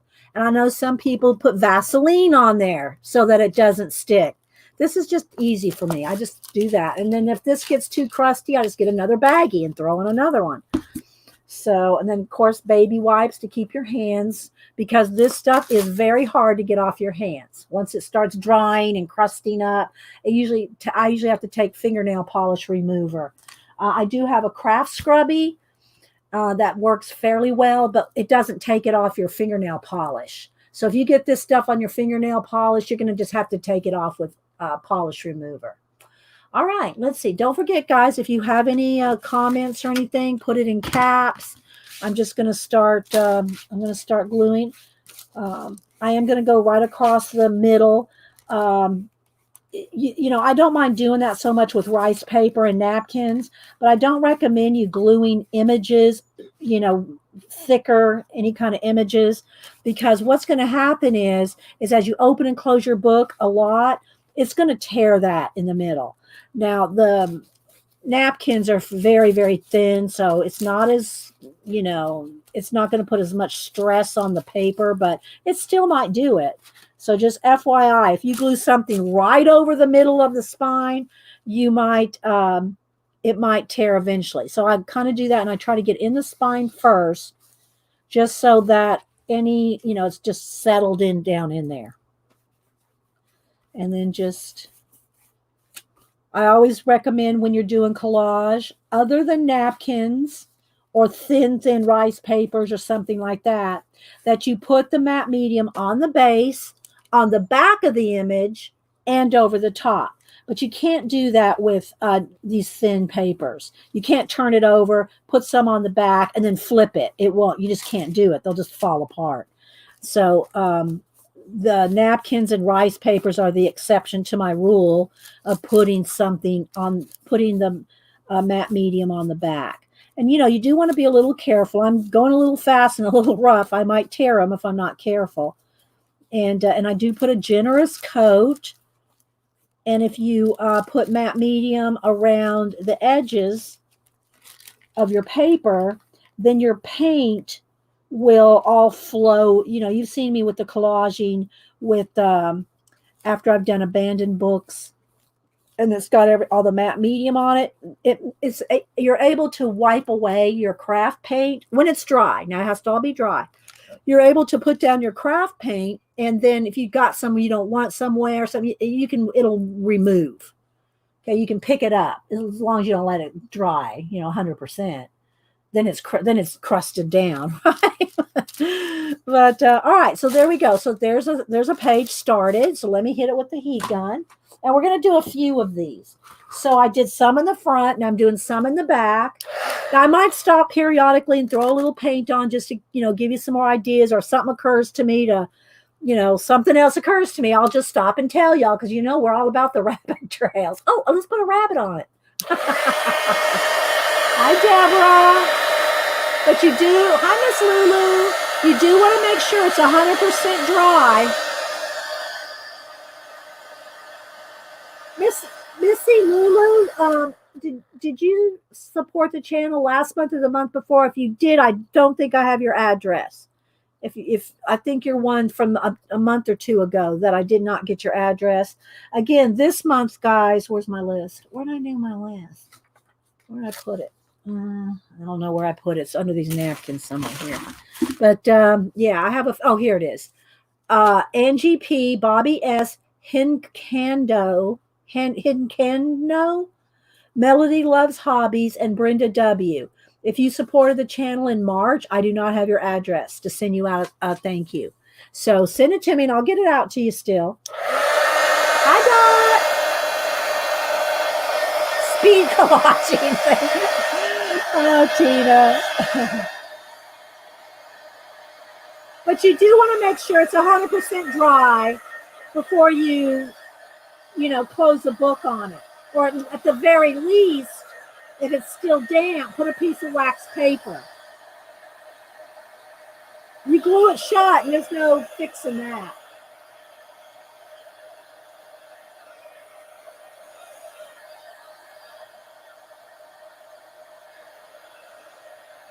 And these napkins, you know, it dries pretty quick. It dries faster than just paint. Paint takes a while, especially if you've got it, you know, really thick, which I usually do.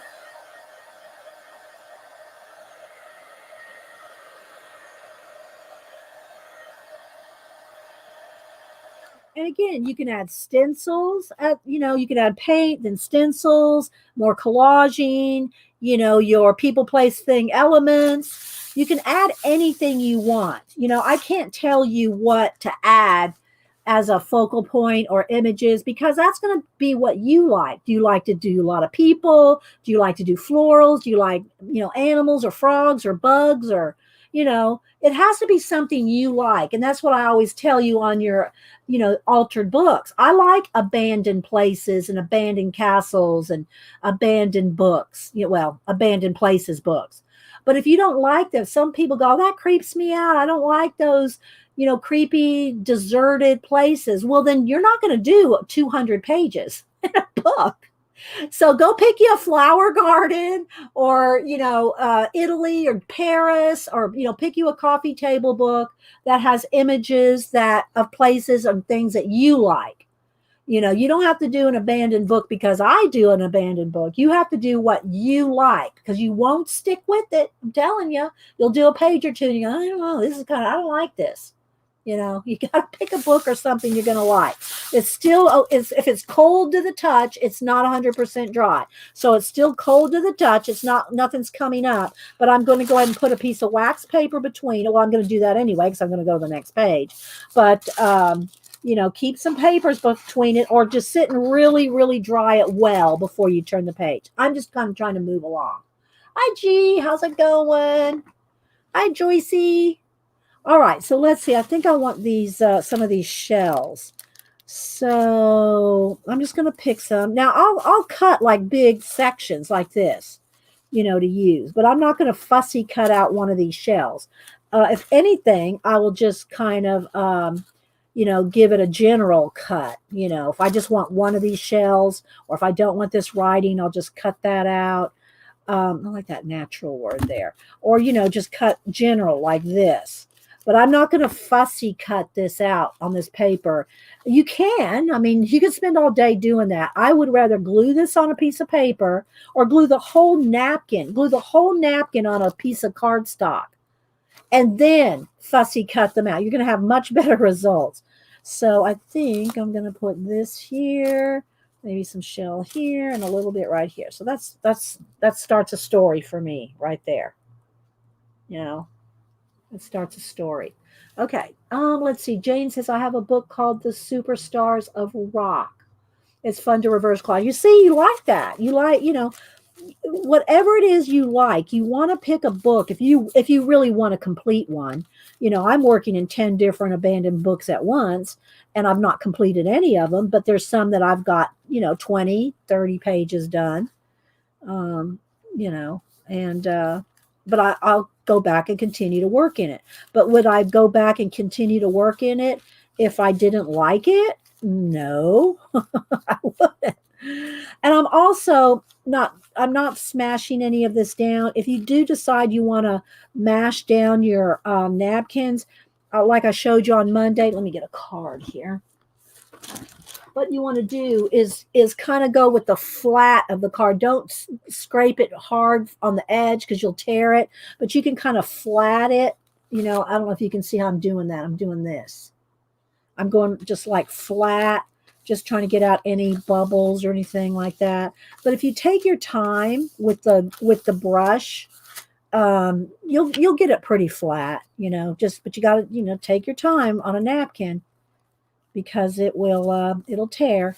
But if you have a lot of matte medium on it, like it's really wet like this, it'll just flow better. If you try to be too stingy with the matte medium, and I know it's not cheap, I know that, but you're not going to have the same results. So, all right, so there we go, like that. So again, today I'm just kind of chilling and gluing and talking about different art journals. So if you have any questions, put it in caps, and I'll try to see it. Oops, see, I just tore that. You got to be careful. But I can't bring myself to writing or spoiling books. I know there's people like that, Dot. Then it's just not for you. It's just, that's not for you. When I go to like Books a Million and I buy these books on clearance, I buy an abandoned book for, maybe $5 or, they're different prices depending on how new they are. Go ask them what happens to those books if you don't buy them. Go ask the owner, go ask the book shop guy, what's going to happen to these books if they don't sell? You won't mind arting them up.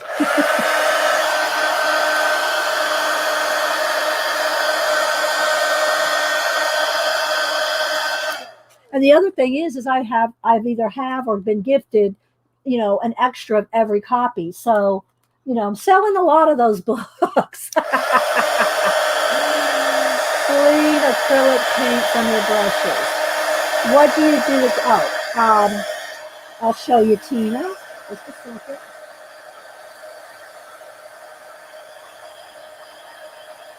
Yeah, it's just, you can't be afraid. That's the thing, guys. Fear is the enemy of your imagination. Matte medium, it's a product put out, well, different people put it out. My favorite is golden because it's smooth. There are other matte mediums on the market that are gritty, and I don't like those. I like the golden matte medium because it's not gritty. The other products that are not gritty are the Art Basics. I don't even know if you can get them anymore, but like the, and I don't use gesso as gesso. I use it almost like white paint to blend things.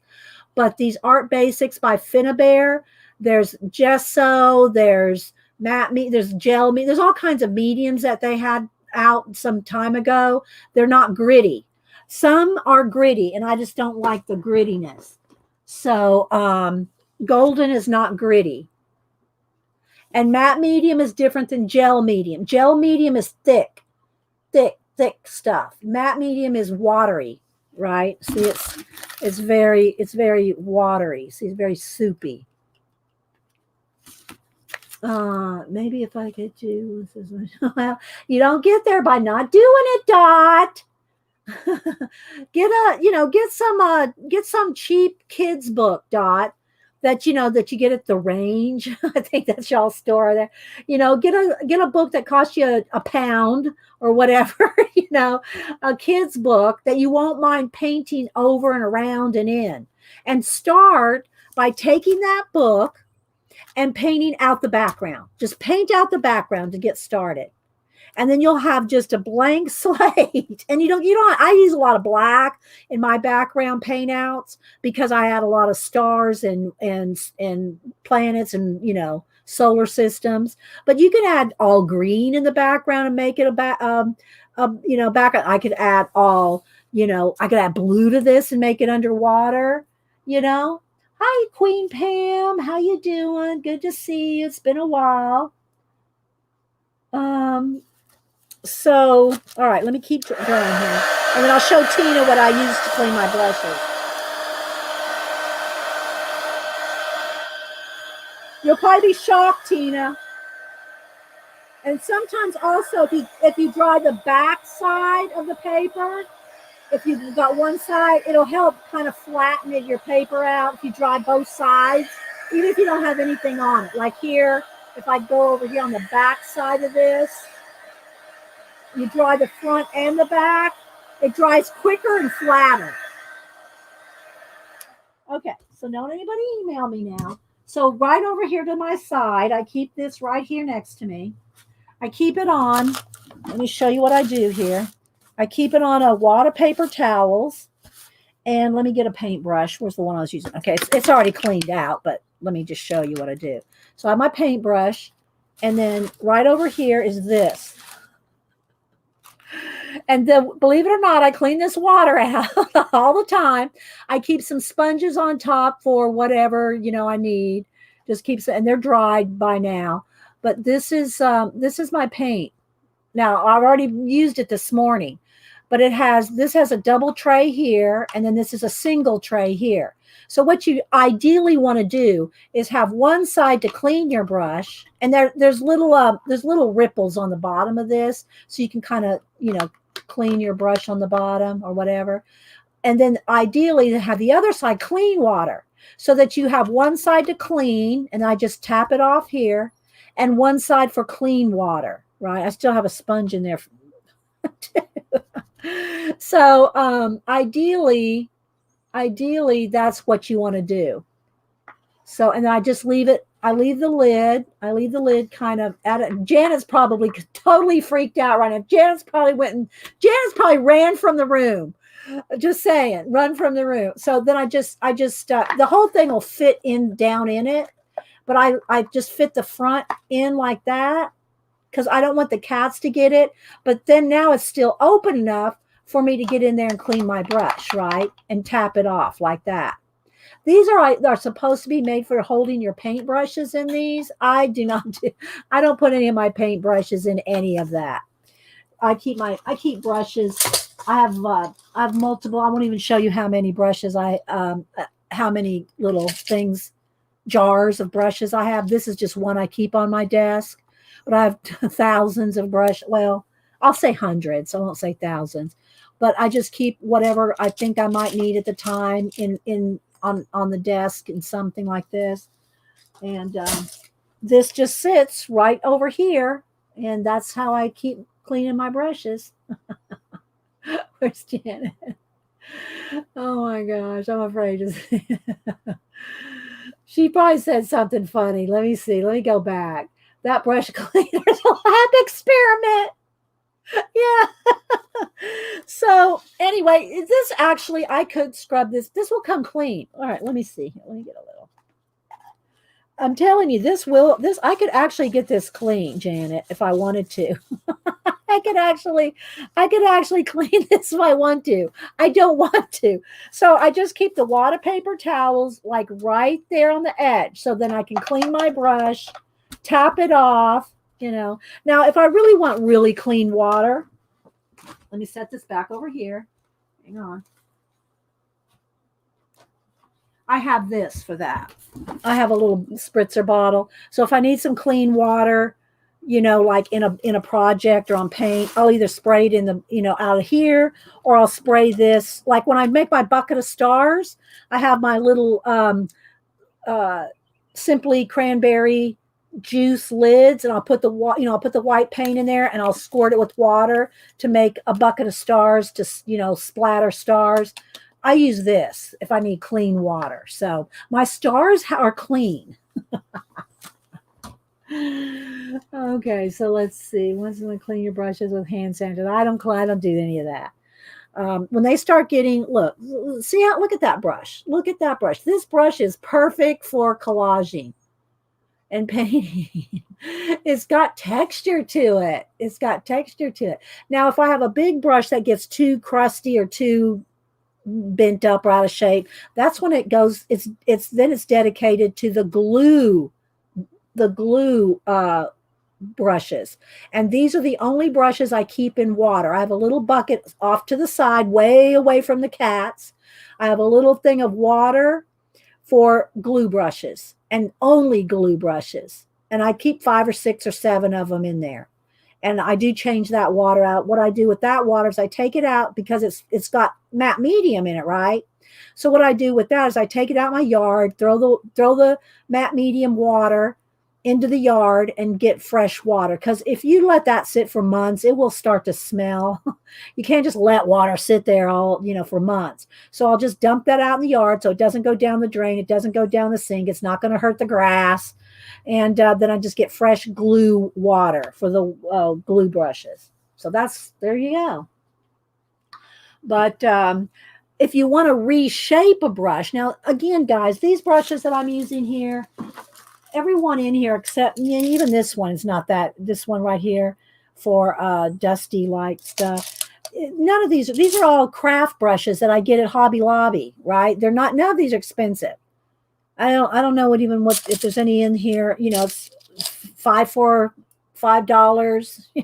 No, probably not a brush in here is over $1.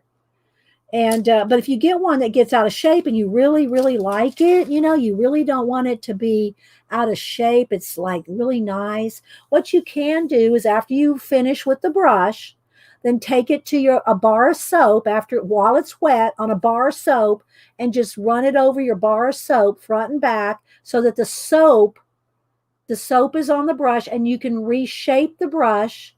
You can reshape the brush because it's got the soap on it, and there's specialty soaps. There are specialty brush soaps. And when I was doing oil painting with a brush that might cost $20, I was much more careful with them. I'm just saying. If you got a $20, $25, $30 sable brush, you will do all these steps. You will wash them, you will clean them, you will reshape them on the official soap, but if I really want to keep the shape of a brush, I'll just run it over my, regular bar of soap, shape it and let it dry with the soap on it. And then it'll stay perfectly shaped. And then you just got to get it wet again because it's hardened a little bit, with the soap, but it's not going to hurt it. And then just get it wet again and you've got a perfectly shaped brush. So when I talk about how I'm treating my brushes, these are cheap craft brushes, right? These are not my expensive sable brushes. So just saying, don't email me. All right, let's make sure this is dry. So I'm going to the next page.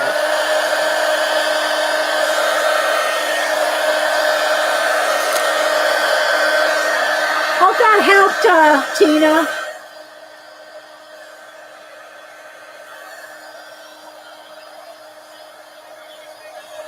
Cat and paste. Yeah, don't lick them, cat and paste.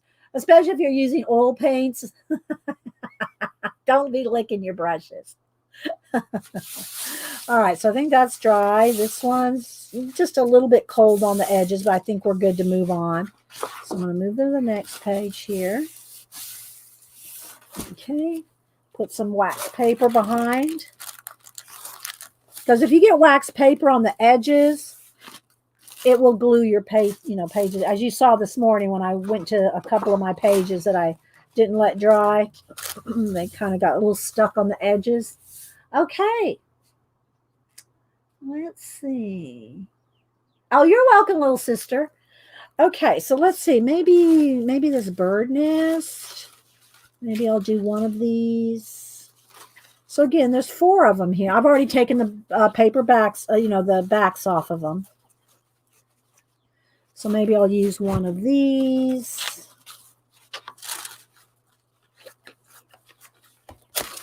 And I might stop every now and then do a little painting, but we'll see. What else do I want with this maybe? I don't have any bird napkins handy, but I have this piece left over of this olive tree. Maybe I'll have it like this, coming up like this. Like that nest is in there, like that. What do you think? I think that's all I have left of that one sitting here. Got some mushroom ones. All right, so we'll do that. All right. All right, let me get all my excess glue off of there. Okay, there we go.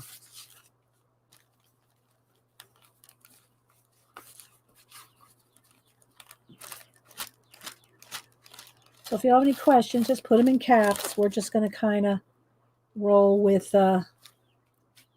napkins for right now. And hopefully I'll get some ideas, some inspiration. Again, I always tell you, write it down. And speaking of ideas and inspiration, I do want to make sure and read out of our 1001 Ways to Be Creative book today. Did it get too dark again?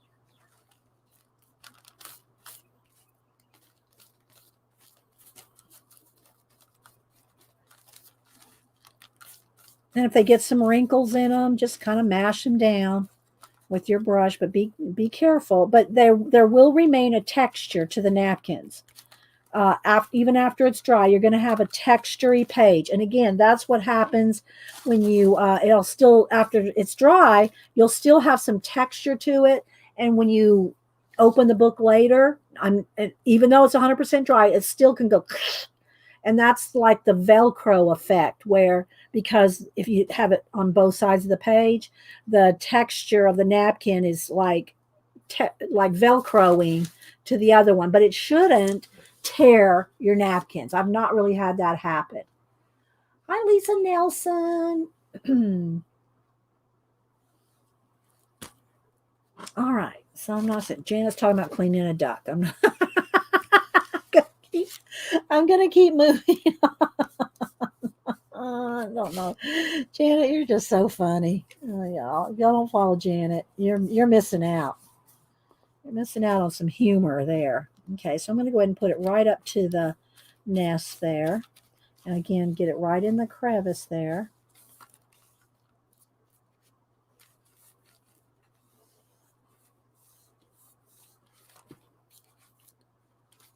And just smooth it out.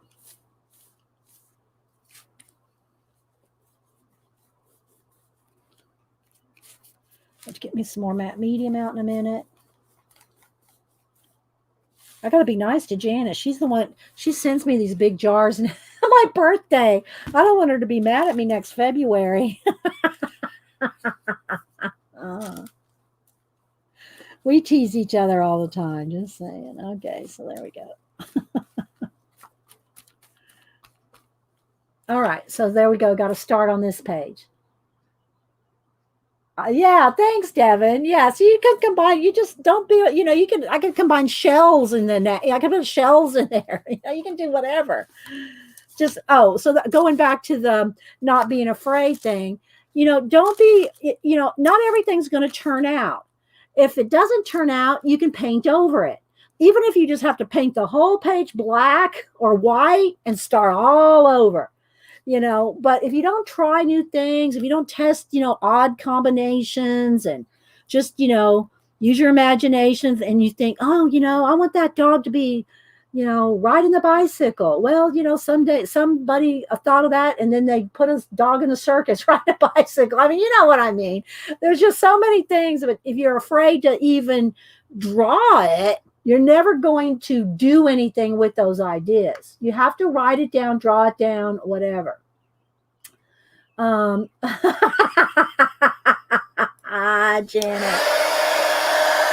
Oh my gosh.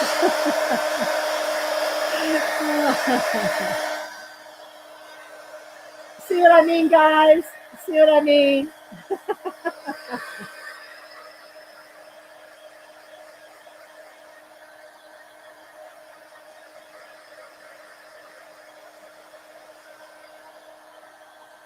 But again, this is the first step.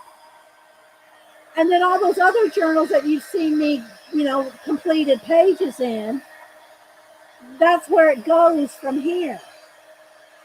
Did you get that, Patty Lane? Thanks again, Patty, for shouting me out on your channel.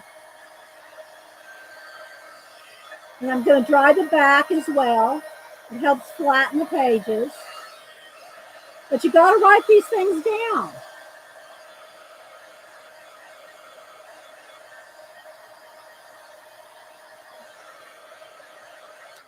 My current, let's see, I think they're both in the bedroom where I'm writing. But let me go get one. Hang on.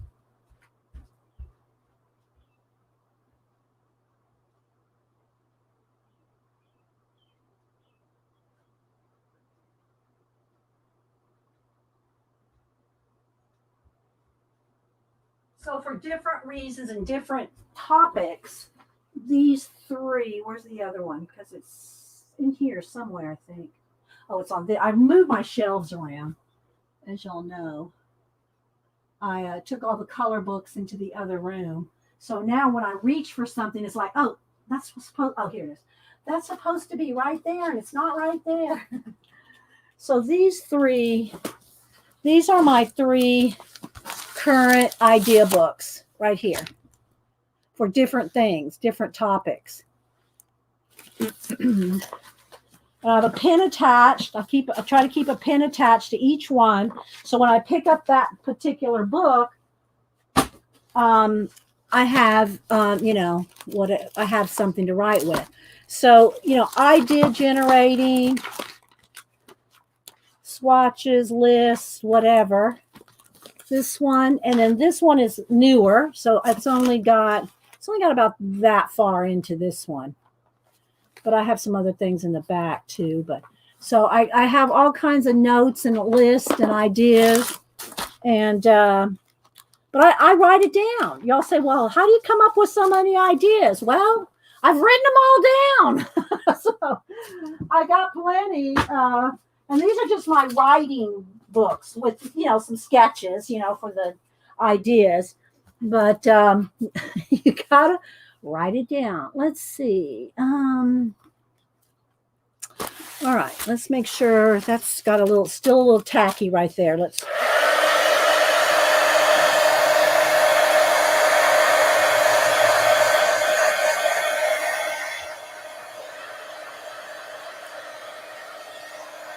Yeah, Janet's going to have a Zentangle swap, I think. Am I speaking too soon, Janet? Oh, there she is. Okay. There you go. If y'all like to do Zentangles, make sure to go to Janet's channel or just, leave her a message. She's on Instagram and Twitter, so you can message her as well. Everybody go message Janet. She's going to love me for that.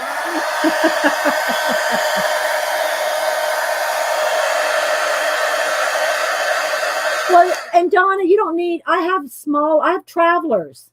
Do I dare show those too? I know I've shown them to y'all, but I have smaller books for smaller ideas and things like that. Here, let me show you this one. So this is my current travelers. Every one of these is a different subject or something different to keep track of. And and this one is just writing. And maybe gluing some decorations or something. But there's no painting and collaging in this.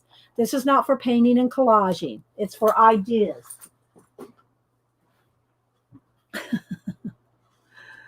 Let's see. So you can do traveler's notebook size. You can use a composition book. I've shown y'all my composition books as well. I've done them with composition books. So, okay, so I think that's dry enough to at least come back over here and flip it and put another one. So I'm gonna do maybe one or two more here, and then I'm gonna move into the middle of the book. Again, I'm trying to keep the spine. This is this spine like that. That will easily warp if I try to just go straight front to back. With, matte medium paint or anything wet like that. So you want to do 3 or 4 in the front, 3 or 4 in the back, 3 or 4 in the middle. And then, just keep moving back and forth. If you're trying to fill a whole journal, especially at one time or, thereabouts, because it will warp the spine. Okay, let's see what else. Oh, let's use these mushrooms here. So again, maybe let's do 3 of these. Where's my scissors? Here we go.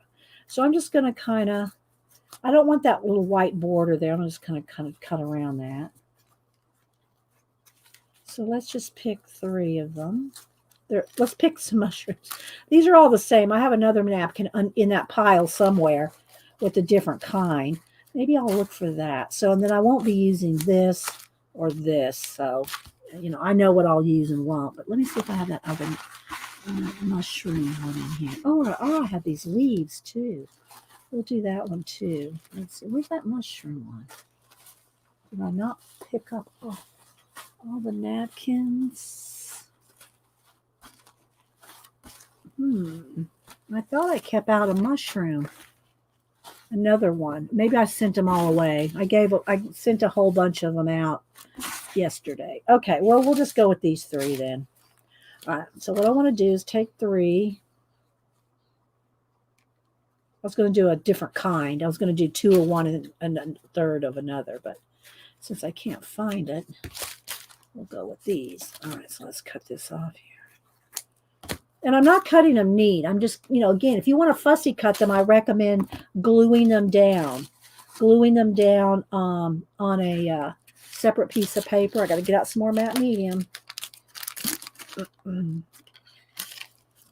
Keep the baggie on the lid so you don't glue it shut. All right, so let's put maybe 2 right here and 1 on the other side. And then if you don't know what to add with it, or you don't really want to make a collage story, then, glue down or write it separately on a separate sheet of paper so that you don't, oh, I put that in the wrong place. If you have something that's on another sheet of paper, like a text, a quote, a verse, or just some writing of your own, story or something like that, if you write it on a separate piece of paper, see, look how you can overlap. Let's put one down here. Let's put it right there. Overlap that. Then you can glue it down. Anywhere you want. You can, move it around. Whereas if you try to write text on a page and you didn't like it there, then you can still fix it. You can paint over it. But if you do something like, well, I have that one little prayer sitting over there. I'll just pick that up to show you again.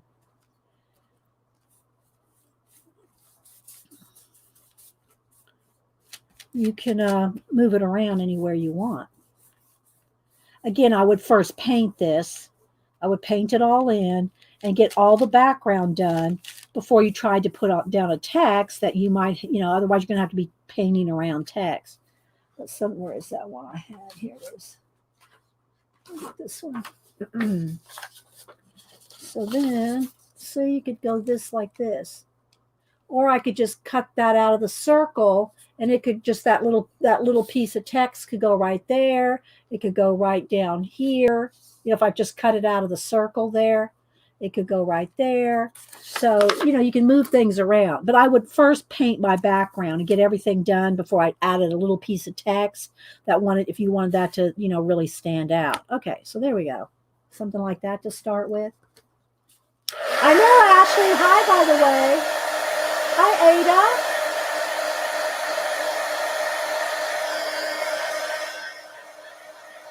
Starbucks. Who else, Mom? I said hi to Lisa earlier. Lisa Nelson and Lisa Scott. She's probably not here anymore, but y'all keep Lisa Scott in your prayers. And it was so good for you to stop in this morning, Lisa. I hope you're doing okay. Email me back, Lisa, if you are watching this.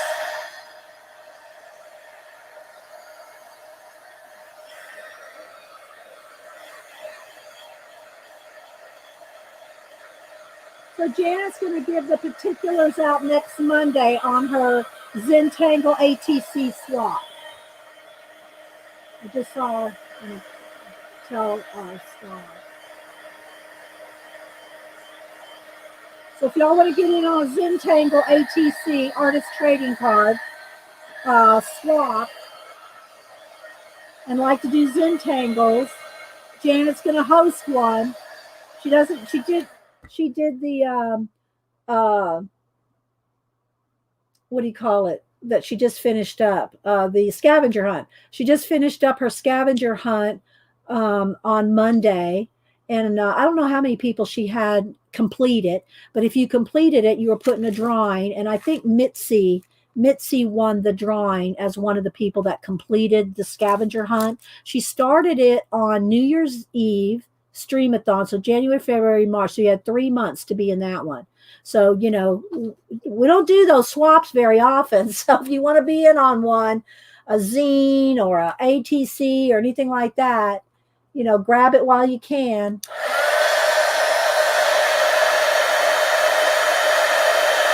Oh, I bet that is cool. Tina, go out and take a video. Go take a video, Tina, or at least a picture, can you? Okay, there we go. And it was a lot. How many things did they have to complete in the scavenger hunt, Janet? 100? Was it 100 things they had to find for the scavenger hunt? Okay, I think that's good enough to at least be able to put a piece of wax paper there and go to the next one. Oh, no, we want to go to the middle now. So let's go ahead and go to the middle of the book.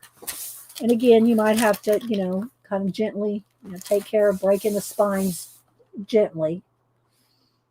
Hi, Kathy C. We have a Kathy A, a Kathy B, and a Kathy C.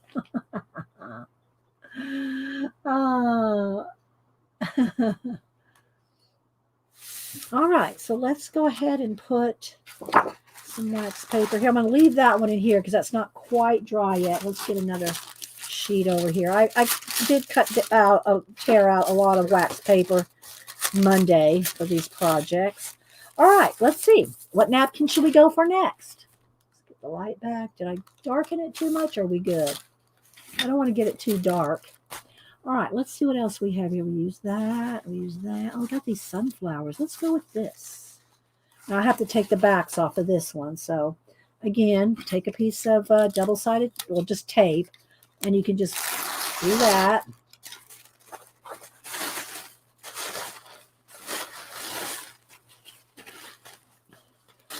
Okay. And then do it the second piece. Now, the second one is a little, you want to be a little gentler because that's the easiest to tear.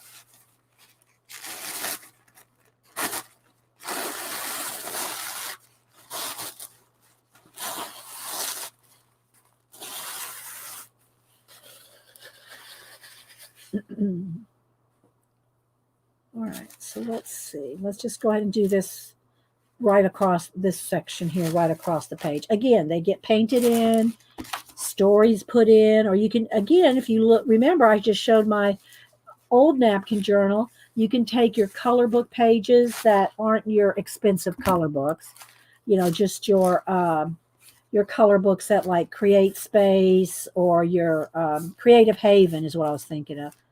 Creative Heaven. Anyway, those inexpensive color books that you don't mind cutting apart, but make sure you color and cut them out first. Don't try to glue them on and then color them, because you'll get all the bumpy texture from your glue and your napkins and whatever else you put down. So you want to, if you're going to use color book images, then you want to color them and cut them out and glue them on after you've colored them. All right, so this, let's see if I can get that right in the middle. Can I get that right in the middle? There we go.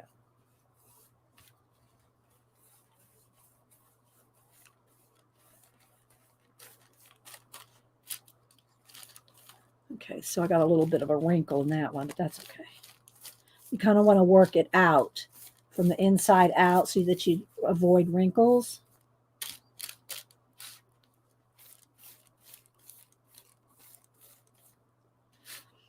And also when you do collage, don't be afraid to, look for textures, say in a dress or in a rock pattern or anything like that. Also, don't be afraid to turn things upside down, right side, turn things around and look at them in a different way, and you'll see other things. What other hints can I give you while I'm just sitting here gluing? Oh, thanks, Kathy. Kathy got 179 watching and only 32 thumbs up. Oh, thanks, guys. I appreciate the thumbs up. And I do appreciate when you leave comments. I do go back and try to read all the comments and at least acknowledge that I saw your comment, like either, hearting it, giving you a heart or a like or something. And if I don't comment on each one, I do try to eventually comment on to everybody. Let me get a sip of juice here.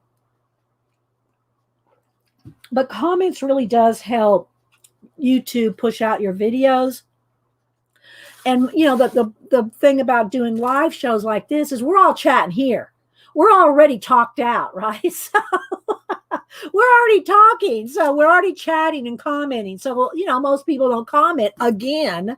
Oh, I like your video. Well, you already said that in the chat, right? So most people don't go and also tell me that in a comment. But it's the comments that really help. Thanks, little sister. So I do appreciate the comments is what I'm trying to say. All right, so let's go ahead and dry this. Let's get dark. It got a little dark again. I don't like the video to get too dark. I don't want it flashed out either, but the sun's moved up around from my window now. Oh, thanks, Nettie.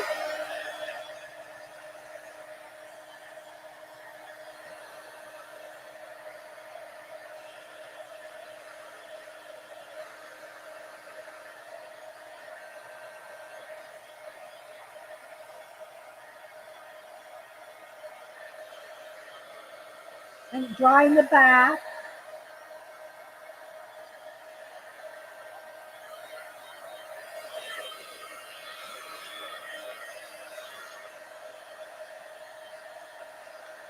So next week I'll probably get back into our Kirby book, coloring in Kirby next week.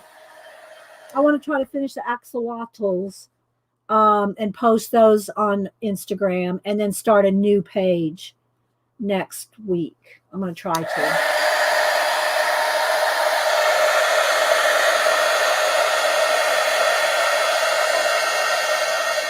Kathy, got your old slackers.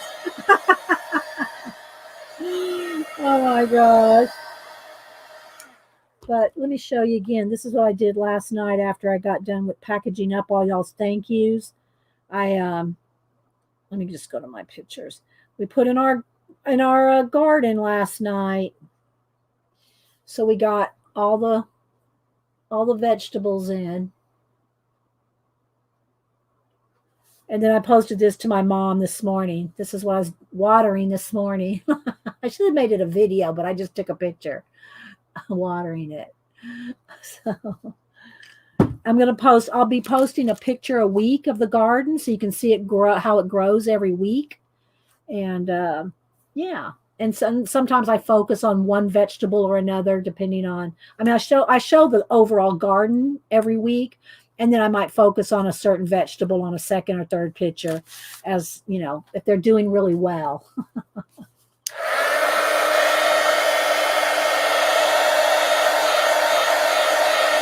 Hi, anybody else on this?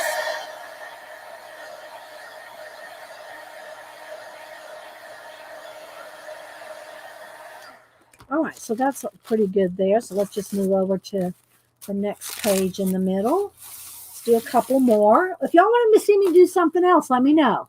I'm just trying to kind of get this, get crack-a-lacking on this.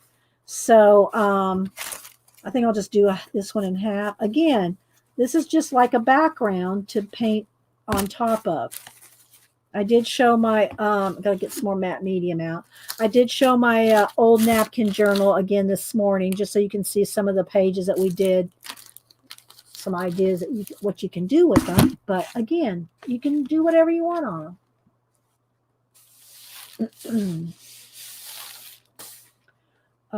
Make sure that, again, I'm going to speak about the coloring lamp, the coloringlamp.com and the coloring lamp on IG. If you want to go see those. And if you are a color book person, and you want to offer them, to color one of their pages, they're looking for people to do that. I recommended eight or 10, I don't remember, to him on IG, Trisha Green and Sammy, Pamela. There's a whole bunch of them. But if you want to go peruse their website, which is coloringlamp.com, they have a page over there on their about page where you can see what they do, what they're about, their Kickstarter they're going to do, and all that. So yeah, I can't say I mean, I don't know what it's going to be like to color because I haven't done one yet, but I'm just letting y'all know about the project. So if you want to check out the project and see what you think of it, and talk to the guys over there that are making the lamps, then feel free to do that. And I appreciate when I mention somebody that y'all do at least go peruse them. I mean, it doesn't cost you anything to follow people, new people that don't have thousands of, followers and stuff. If you like their channels, I mean, I can't tell you how many, and I'm not trying to say this, I'll pat myself on the back. I'm just telling y'all that you can do this too. You come across somebody that's a new channel that, let's just say, does collage, and you love collage, and you come across somebody that has 2 followers and 5 videos. Now, I don't follow people that have no videos because there's nothing to follow. But I've come across people that have 5, 6, 10 videos and 2 or 3 followers. I'll follow them. I'll follow anybody that I like. And everybody should have that attitude. You find somebody you like, it doesn't cost you anything to follow them. Now, whether you ring the bell so that you get thousands of notifications, that's up to you. But it doesn't hurt to promote people that just because they only have a few people on their channel doesn't mean you can't get something out of it. Okay, so we got that. Let's go ahead and dry this one.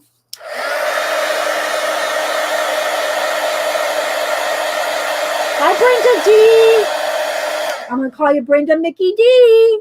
Brenda D. Mick. Brenda Mickey D, because we have 3G Brenda. We used to have a lot of Brendas. Hi, Judy O. Brandy Taylor.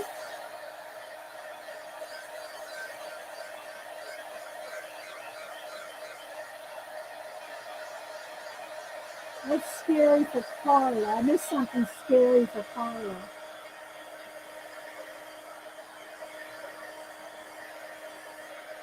Oh, Julie said that would be scary. So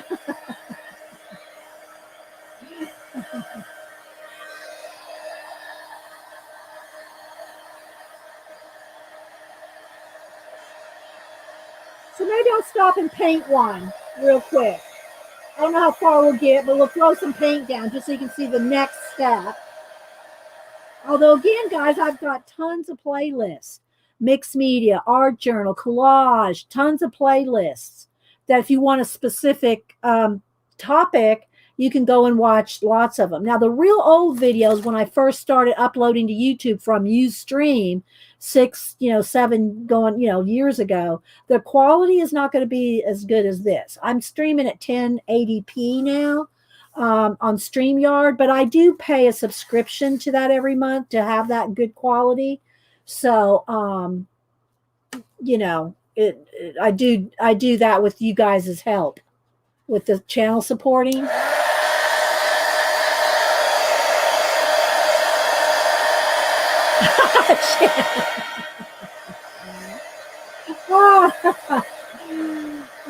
Playlist on live, people.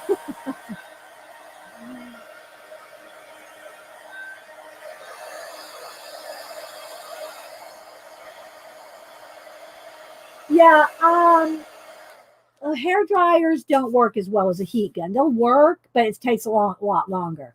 I mean, like this can dry something in 1 or 2 minutes. It might take 5 or 10 minutes with a hair dryer. Okay, so that's good enough for me to move on to another page. Maybe I'll glue one more. I've got that one's dry over there, so let's move this over here. Let's do one more. I'll glue one more, and then we'll throw a little acrylic paint down. All right, so let's see what I got. We've used that one. I'm trying to find something I haven't used over here from the ones that I pulled on Monday. Oh, I haven't used this one yet. And I haven't used this one. I used the shells. Okay, so I've used all of these in some form or fashion. Okay, let's move those over there. So maybe let's use a little of both of these. So maybe this big orange flower here.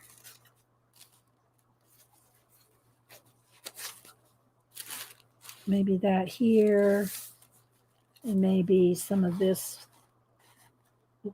orange lemon paper over here. Just a piece of that.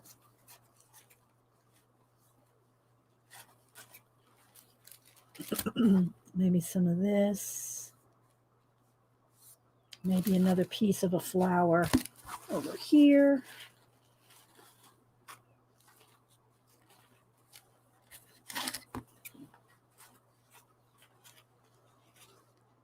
So maybe a little bit of that. Cut that down.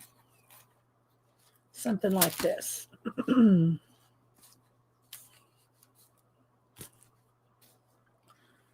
Maybe, I don't know, maybe some of the fruit up at there. Let's go ahead and cut a little piece there. Like that. Okay. That looks pretty. bright and happy. All right, so let's go ahead. I got to pour out some more matte medium.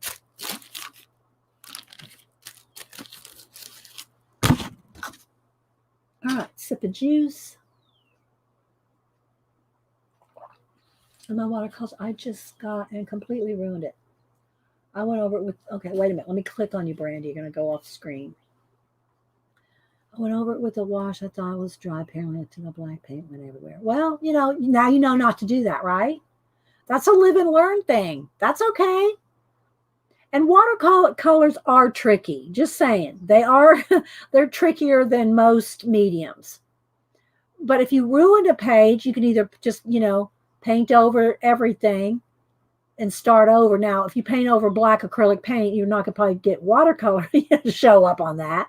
But don't be discouraged when something like that happens, because now look, I'm sure learned something from that. Just start over. Just start over. Oh, see, I would love to see that painting. Just start over. Brandy. Okay, so let's see here. Let's go ahead and put this down.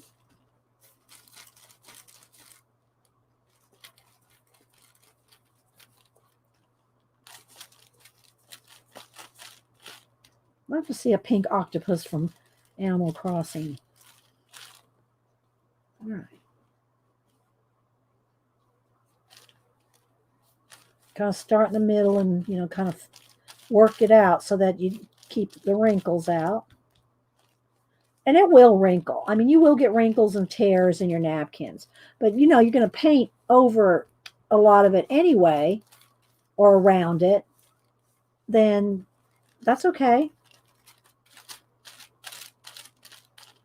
But do put your wax paper, because that's important, that you don't want to glue your pages together.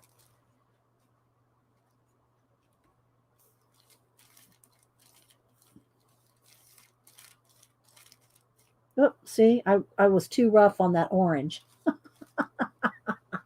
I rubbed it right out. Can't be too rough.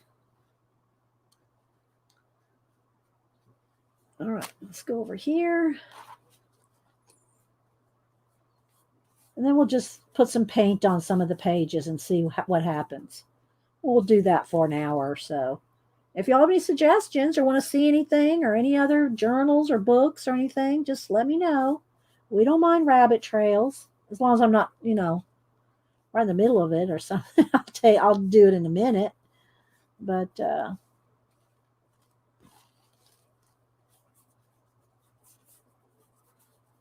being careful not to get on the edge because I don't have a piece of wax paper there, which I just told y'all to make sure and do.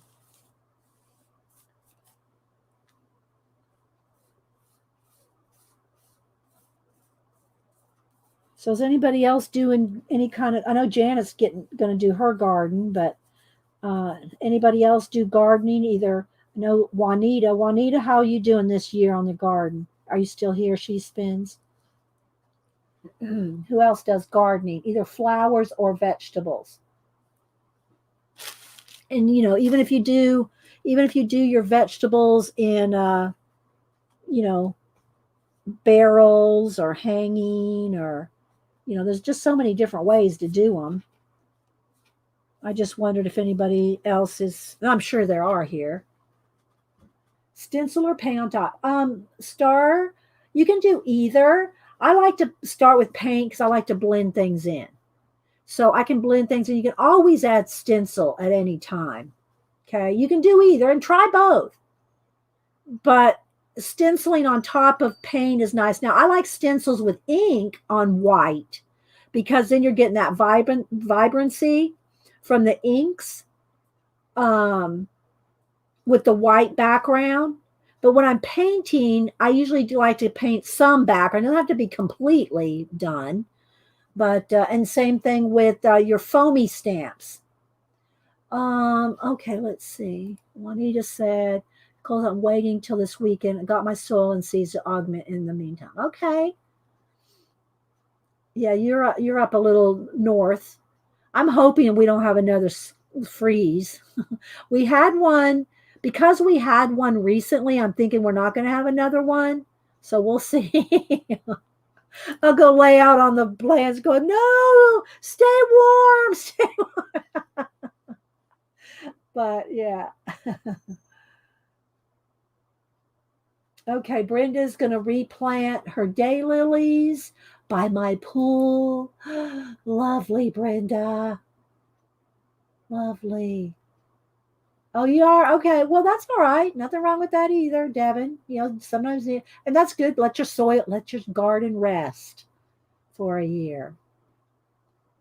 Um, we always have so many. I mean, we give away more than we even use. I mean, there's no, you know, you just grow tons of stuff, more than you could ever eat. So, you can help supply your neighbors, your family, whatever. Oh, let's see. Debbie says, I have a wild garden in front to support the birds and butterflies, and a bunny lives there.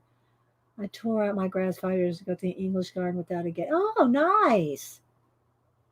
Are you liking your English garden um, effect, Debbie? We have a chipmunk. And I think by now, I think it's the great grandchild of the original chipmunk. This one hasn't taken to eat in the sun. We, usually put out sunflower seeds for him to eat. This one hasn't done that yet. So I'm thinking this is just a newbie great grandchild of the original Chippy. We call him Chippy. But I love having my little chipmunk run around in the front yard there because it's cat TV. When I have the door open and the glass door, and the cats sit there and watch it, it's like cat TV. Oh, and speaking of cat TV, let me go over here. Let me show y'all something. Now, is Becky still here? Is Kalora? Did she have to go back to work? Let me see. Let me go over here. Hang on. Do my search.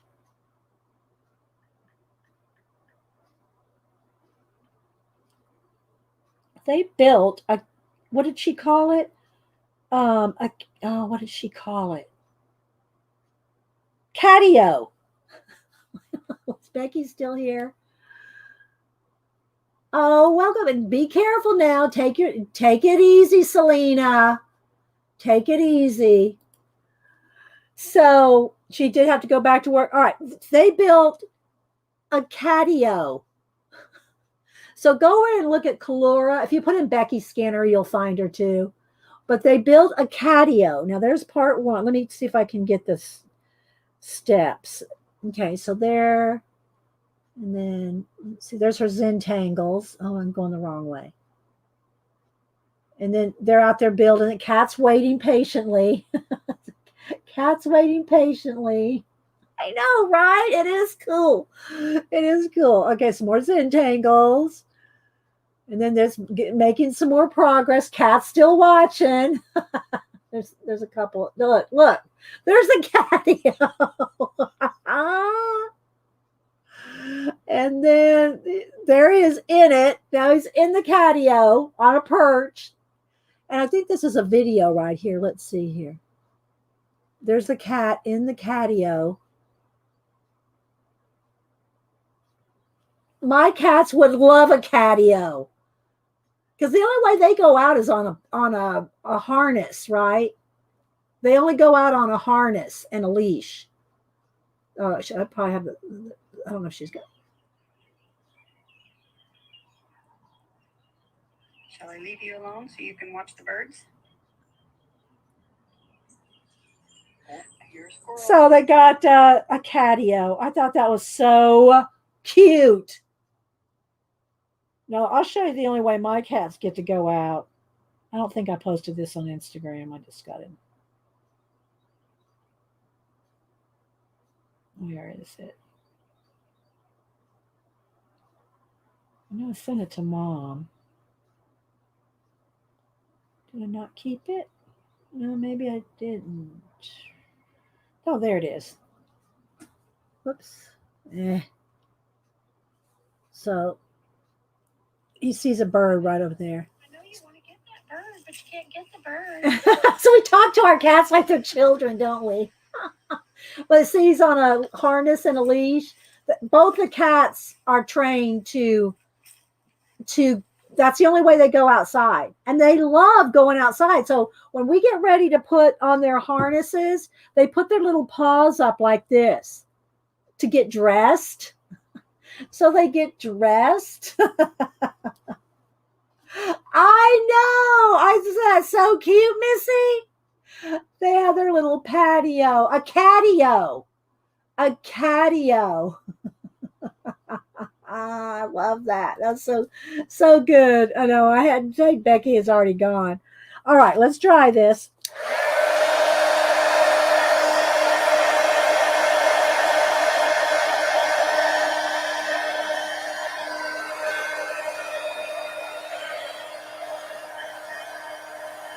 I got one sitting in the window right now, right over here. They love going outside. Drawing the back.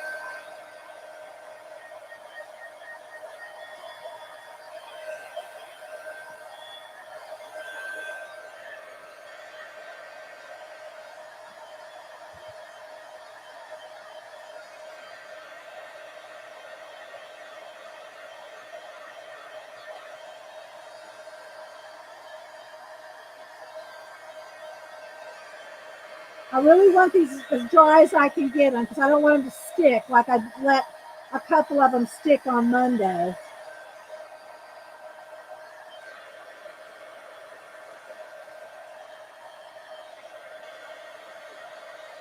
Okay, we'll let this set for just a minute. I'm going to go ahead and clean off my glue brush for right now. If I need to glue some more, I'll get it back out. But you can't leave these out forever because they'll crust over. So I'm going to put that in my glue water. Get a fresh baby wipe. And move my matte medium off to the side. I was blocking my microphone. I hope y'all could hear me. I had my big old jar in front of my microphone. All right, so let's see. All right. The scissors, my notes. Have your cats ever had run-in with dogs while on a walk? I don't really walk them, Devin. They walk our yard's pretty big, backyard and front yard. It's big enough. They don't really want to go. I mean, we have taken them a walk down the sidewalk once or twice. Hubster has, and I did post a video of that, I think, on Instagram. But we don't really go walking down the neighborhood. They just pretty much stay in the yard. You know, they chip at the birds. And they're just happy to be in the yard. They don't want to go wandering off, you know. So yeah, they don't go wandering off. Yeah, they need sun like we do. Yeah, well, they sit in the windows and they get a lot of sun. We try to keep the windows open as long as we can before it gets 100 degrees out. But we do have to then have the pollen. We got the yellow pine pollen is really bad here in Atlanta area. House we all had cover patio and clothes with that wet screening. Her cat, yeah. It's just I don't know. You have to love your animals, whatever. What was I gonna do? I forgot what I was gonna do. So I got sidetracked with the cat talk. Oh, I was going to read our 1001 Ways to Be Creative. All right, so let me go ahead and read this, and then we'll paint a couple of pages in our book. Okay? All right, so we read this every week. I try to remember to read out of it every week. And it's 1001 Ways to Be Creative, a little book of everyday inspiration, Barbara Ann Kipfer. And we're about halfway done.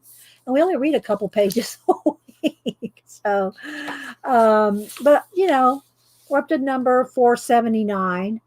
And so while I'm reading these, if you get ideas for other things or it sparks an idea for something else, either something similar, opposite, whatever, write it down in your inspiration notebook so that you will remember it. You have to write stuff down. I'll show you all those notebooks I have. I keep them. You will never run out of ideas if you keep writing things down. And the more you do it, the easier it gets, the more ideas you'll have. But you got to start and you got to write it down, some form or fashion. So, all right, let me go ahead and read. Oh, I should have my pointer. I try to remember to get out my pointer. I have my Torah pointer. I love this thing. I love my Torah pointer. And just love the little pointer. So, yeah, we use this to point. We use it to point. Once you get the creativity bug, it never goes away. Make a flip book of something you find enjoyable or humorous. Design a fantasy city. And doing that, you can do that with collage, paint. You can do that with, anything. But, even if you write about it, if you write a story of a fantasy city, if you're a writer, see everything around you as if it is part of a movie set. That's a good one. Look around and think of everything as a movie set, and then design a movie. Think of a screenplay or a script or something just based on what you see around you, wherever, grocery store. Learn to write by writing. Be deeply affected by experience. What do you have to lose by living fully and well? Use a favorite melody as a starting point for a creative project. Grasp inspiration from a dream. We'll move it. We'll go 2 more pages here. So this is a little inspiration. Take time to see the details of everyday life. What is the first thing you think about in the morning? What details do you notice about your breakfast food? What sensory experience stand out during your morning routine? Notice the conversations you have in your mind. That is so, you really got to pay attention to that, because you start going dark, you need to, grab that. I keep this right by my computer. Thoughts are seeds. You choose what to grow. I keep that right there because I need it just as much as anybody. At what time do you start thinking about lunch? During which part of the day are you most energetic? How do you feel when you think about heading home for the evening? What pre-bedtime rituals help you to sleep better? What details can you recall about yesterday? What were the highlights of today? And we'll go ahead and read these 5.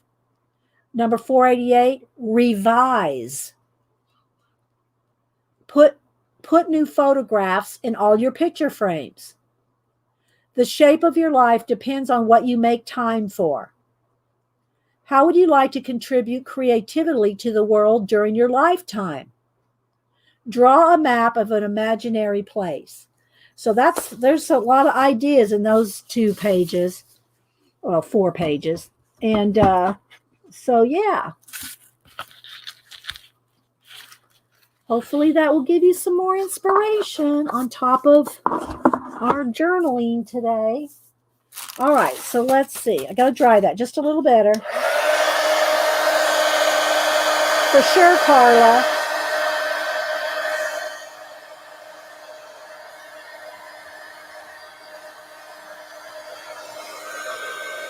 Yeah, smash that one little orange. Made orange juice out of that one.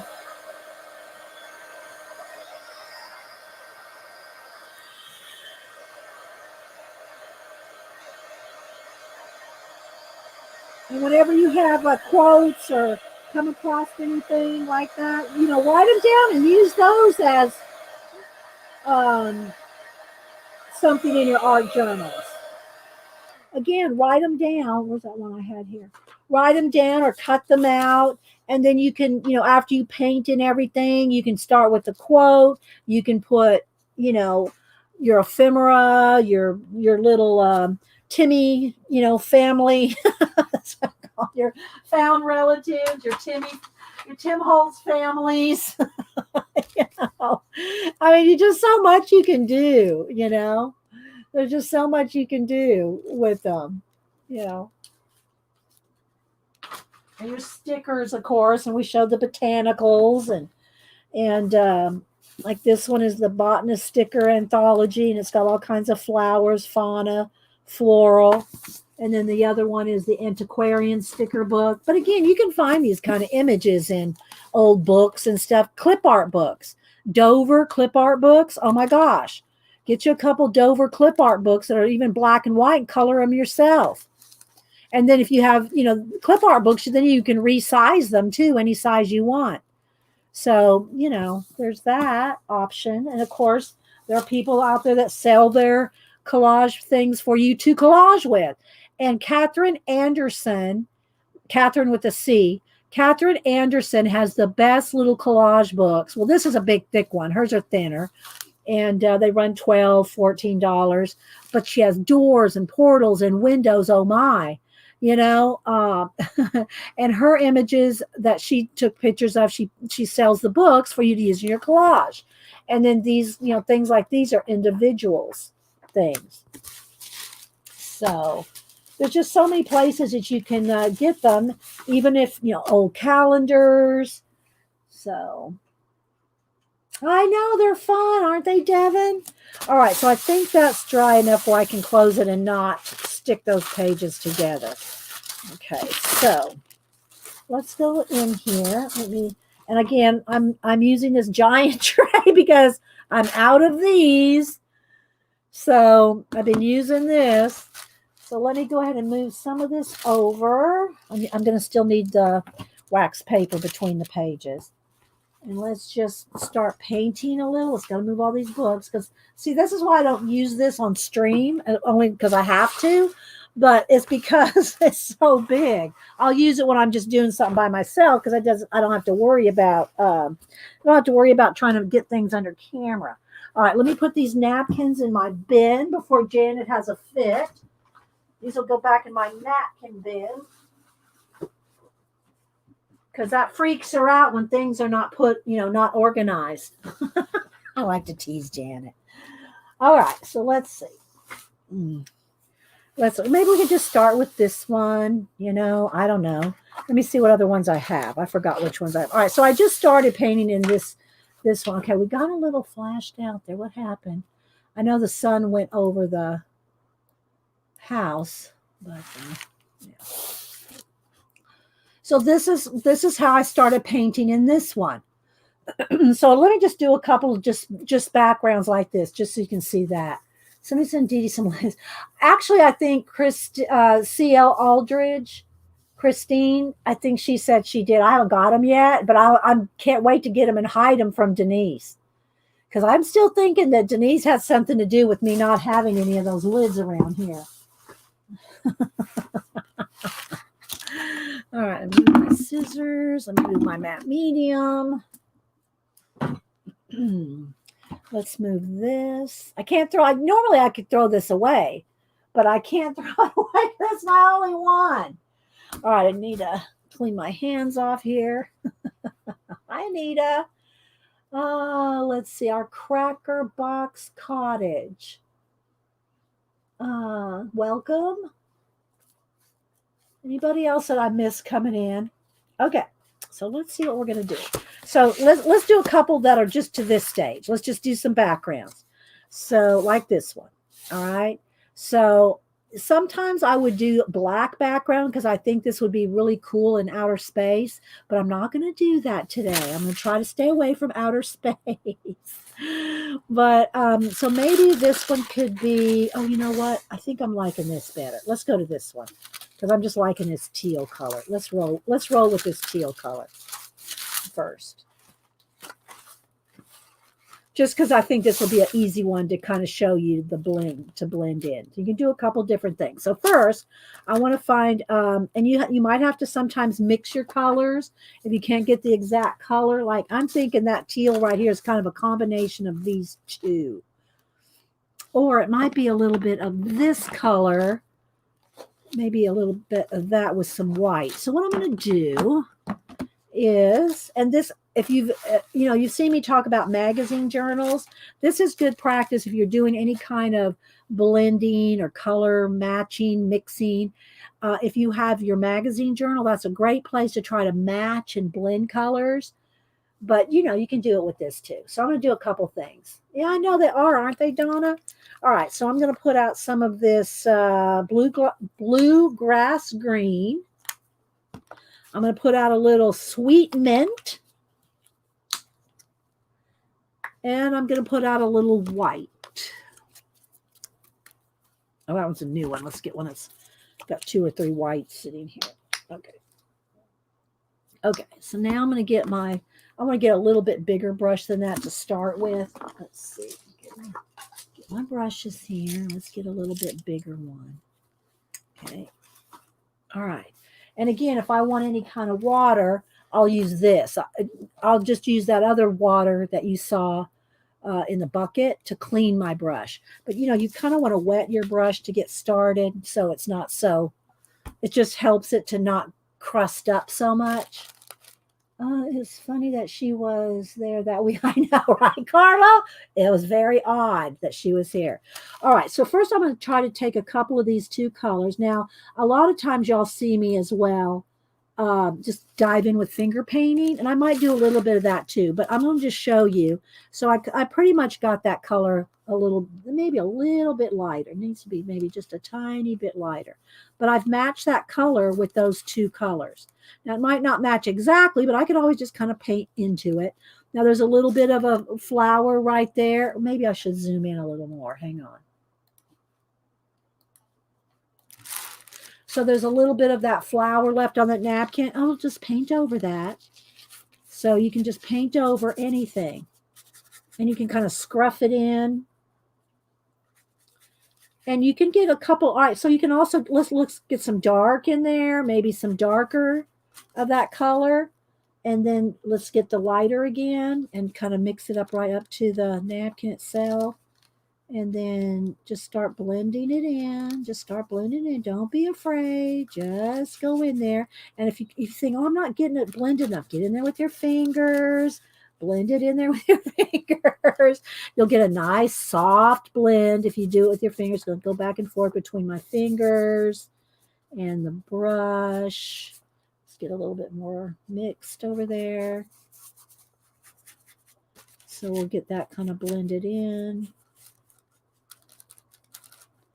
Again, I have wax paper behind there so I don't glue my pages together. So let's start with that.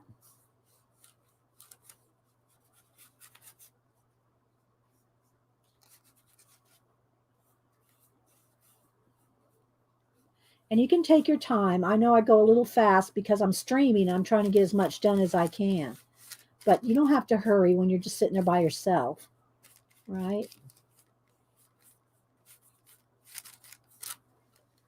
Okay. Following there. All right, let's mix up some more.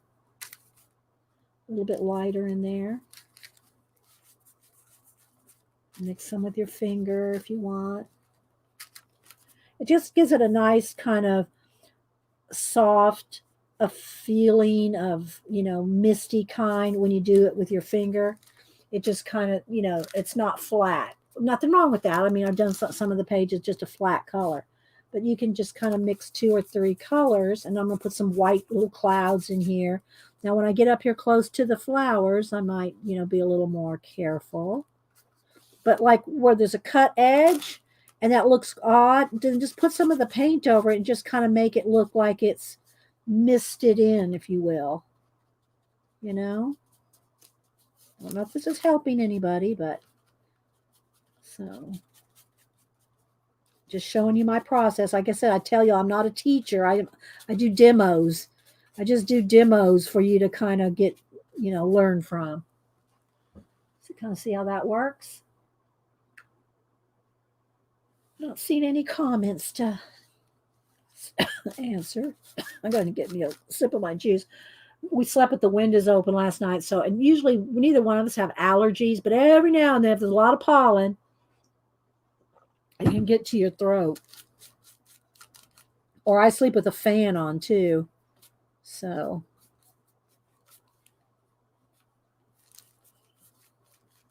I got one on in here right now.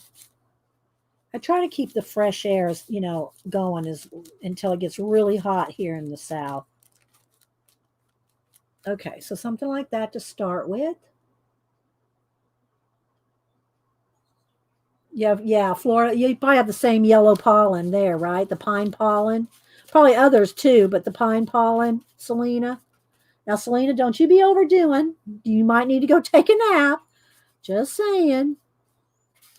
Or Selena just had surgery and we don't want her overdoing. But I love my Amour fabrics. That's what inspired me to make the prayer pouches, y'all. It's Selena's store. I don't know that I would have been inspired to make prayer pouches if I didn't have Selena's fabrics. Just saying. That's what inspired me to make them in the first place. So just saying. So if you get a prayer pouch, you can also thank Selena. All right. So just kind of finding some places that might need some.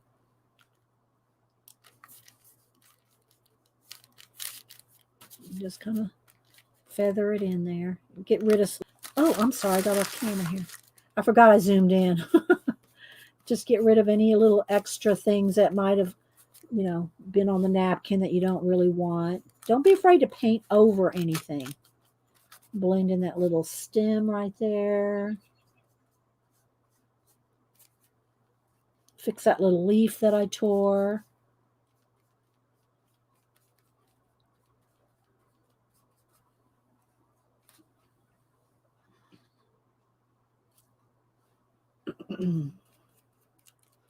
Okay, so now I got at least all the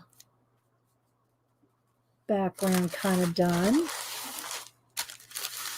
Like that. Now maybe I want to add in maybe some clouds or mist, just something back. Of course, I could always do some stencils right now. Maybe I'll do that too. But I want to show you can just pick up some white. And let's just kind of maybe put a little bit of clouds, something going on. Just a little, maybe pick some up with my fingers. Just kind of throw in a little bit of something else going on here. Clouds might come across, maybe over all the way across here.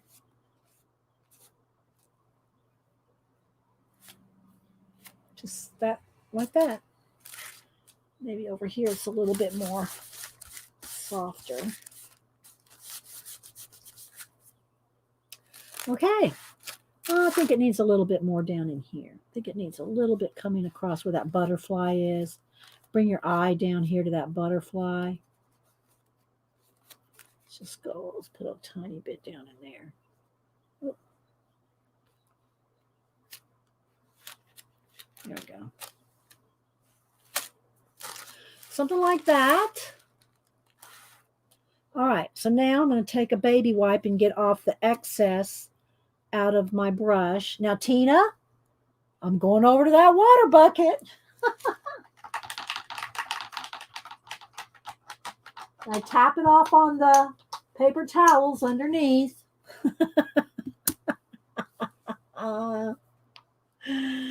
Okay. So maybe let me dry this, and then maybe we'll find a little stencil, something to put in there. And again, this might be all you want to do.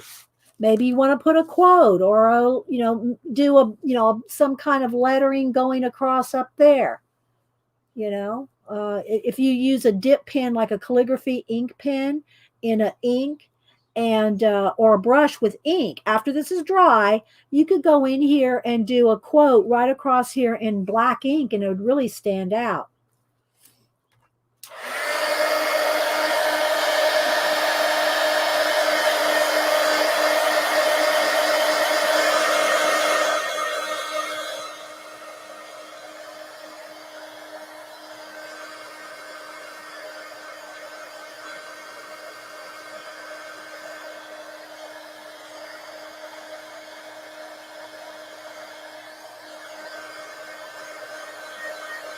Hi, Carrie. It looks like summer. Jonica, yeah.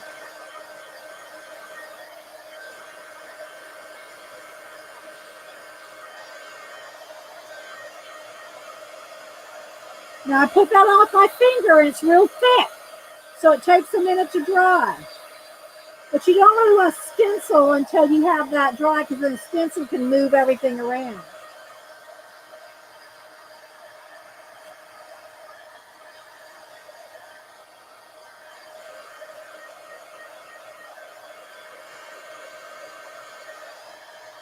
But this is, pretty simple. And, I think anybody could do that. Glue the napkins, paint them in. If you don't think you can match the background of the napkin, then just paint it a totally different color and just fussy paint around it. You can do that too. Okay, so now I think I'll get my stencils. I'm gonna get my pack. I got more stencils in a tub in one of those. What do you call it? Snap. But what do you call them? Those 12 by 12 snap plastic tub things. But these are the ones that I got for Christmas and my birthday. So I've been trying to use these. And so let's see what kind of flowery. It doesn't have to be flowery. It can be. It can be some kind of a geometric thing. So these are the round ones that I got. Mary did some real cool inking with these last week, I think. So yeah, but I don't know if I want more flowers. I could have maybe something a little smaller than that because I don't want to take away from these. But if I find something smaller, let's see. And I don't clean my stencils. Don't email me. Oh, I like those little flowers, but they're very straight up and down with the stems in them. So I don't really want that. I want something a little bit more random like this. Those are just a little big. I really want this, but something a little smaller maybe. And so those are the round ones. And then I've got these. A lot of geometrics. I bought a pack of geometrics and a pack of I don't know if it was called florals, but you can get these on Amazon. They're not inexpensive, but you get like 25 of them for under $10, I think. So kind of like that. Little much. Let's see. I'm just going to take a minute and kind of flip through these. So these are 3 different piles. I think there's 10, I think, in this round set. And then there's like 25 in the geometric and 25 in the I don't know if it's called floor. I forget what it's called. But just go put in stencils and you'll find them. They're not expensive at all. And they're really nice for, I kind of like that. Kind of look like kites. Kind of liking that. This will kind of match better if you want to kind of match. But I really like that kite. I'll put that to the side. I'm kind of stuck on that one right now. So let's just keep flipping through, just so you can kind of see the variety.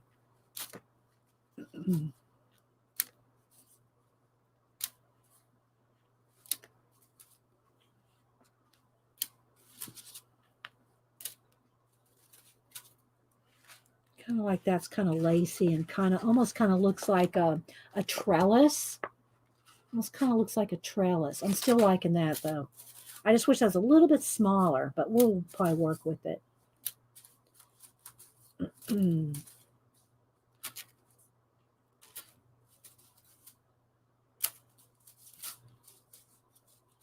They do have a tendency to tangle up with each other, so you do have to be a little careful of that. I think Mary said she was going to put wax paper in between each one. I won't do that. I just know I won't. Of course, I love the pies or the wheels, whichever one you want to say. I like that too. Kind of like hot air balloon. I'm liking that better than the kite look. So far, I'm just between those two.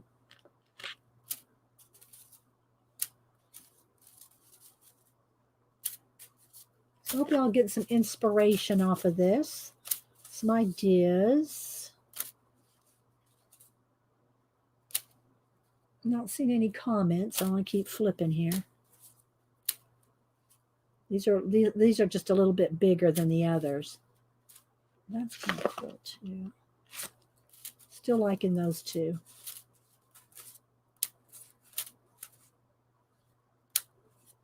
Just so you can see all the variety.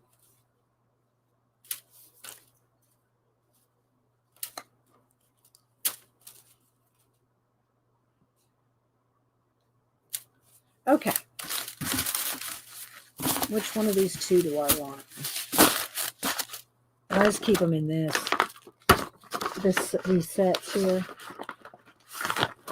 Oh, I'm not going to use these right now.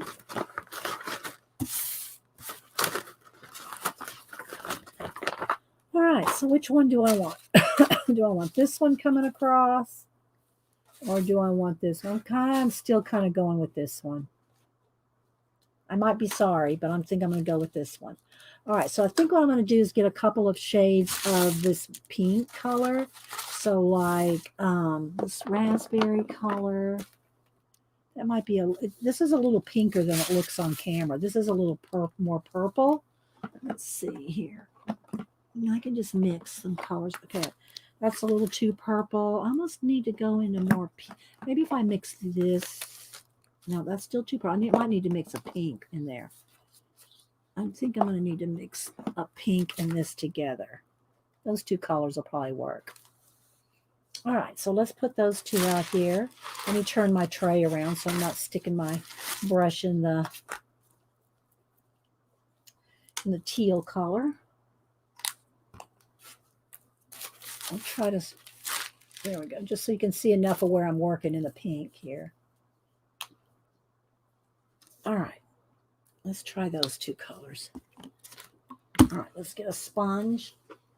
And I know these sponges look like they're dirty, but they're just stained. But they're just makeup wedges, and they're dry. Always use a dry sponge, whatever kind you use. Make sure it's 100% dry before you stencil. All right, so let's see. I think I'm going to start here in the middle and kind of having it coming across, right, kind of, I want it to kind of come across the flowers, right? So I'll kind of start in the middle. So I'm going to pick up a little bit of both colors and just tap it out. See, I'm in both colors right there.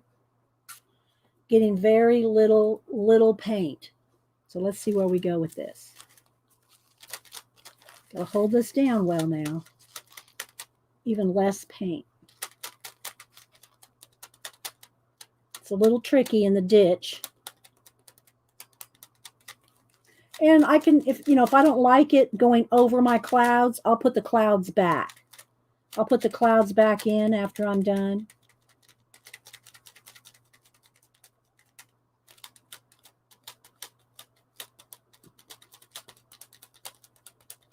And this may be too dark. We'll see. Maybe I need a little bit more pink. I'm just trying some different things to show y'all ideas. Hopefully, when we lift this up, it doesn't look too... Try to get in the ditch there. I'd have to do that with the paintbrush. Okay, it's going to need more. All right, after I put this on, it's going to need some light on top of it. So let's just keep going with the dark. And then I'll go back over it with some light. Maybe the cream color that's in those flowers. Just needs a little bit lighter because I'm going to go right across here.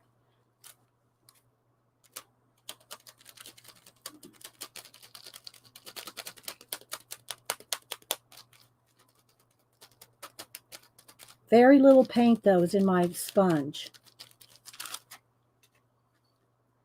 It's not as flowery as I'd like it to be. See, because it's so big. That's why I was hoping it would be a little smaller. But we could either do a couple things. We can go over it with another layer of white or light or cream, because that's kind of a cream color. Or you can go in here with your Poscas and doodle in with Poscas. Or you can just leave it like it is. All right, so I'm just going to kind of feather it out, like just fade it out. Just kind of fade out some of this. And just kind of, have some of it blend in with our napkin. Here, let's put one little flower right in there.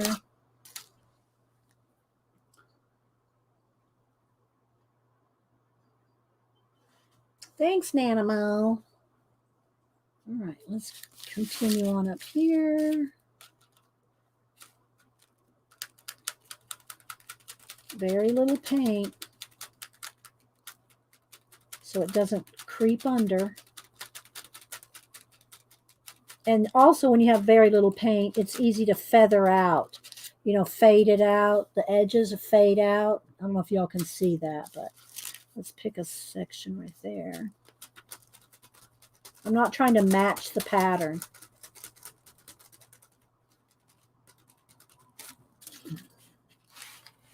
It just kind of all blends together. I think it's going to need some right up to the edge. And it needs some more right in here. Again, I can always go back and add if I don't like covering up the clouds, I can always go back in and go back on top and add more clouds.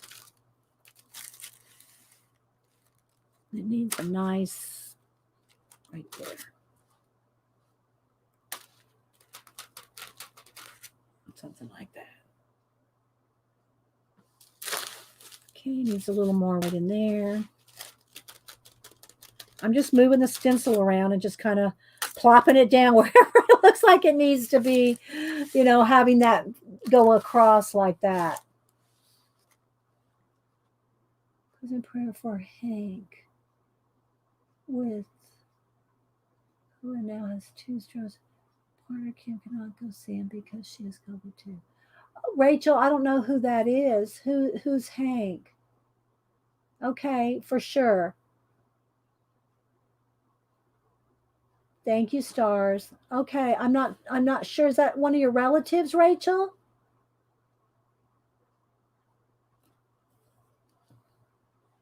I'm not sure if that's one of your relatives. You need some pink clouds today? Oh, Rachel. And Kim and the neighbor. Yeah, thanks, Scrap Girl. I will go back and scroll through. Hank's a friend. Okay. I missed a lot of the chat.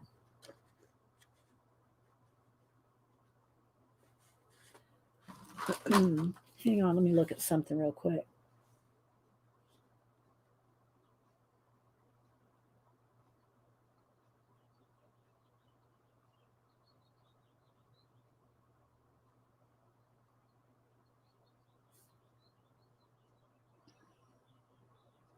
Okay, one of my prayer things that I pulled this from, Rachel.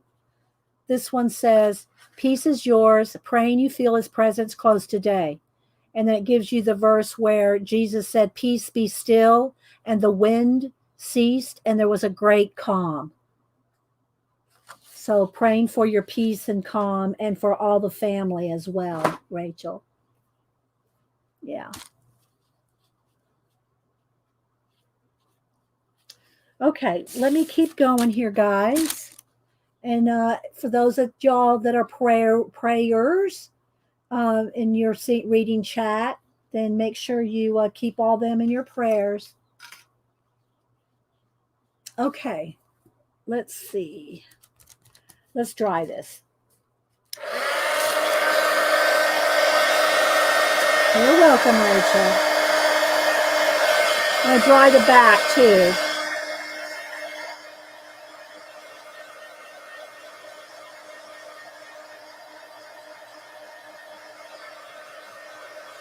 So we have about 5 or 10 minutes. So let's see what else other technique we can do real quick. So let's move the stencil. Let's move the paper out of the way. Now, what if we let's just go ahead and take a white Posca, because I always tell people, if you're going to buy any Posca, buy a white one because it's so versatile. So let's just do something kind of simple. And let's see. Let me see here. Let me tear this out. All right. So maybe just right over the top of the stencil, what if you just did some little, maybe 3 or 4 little, let's see. I'll try to zoom in one more here. Let's see.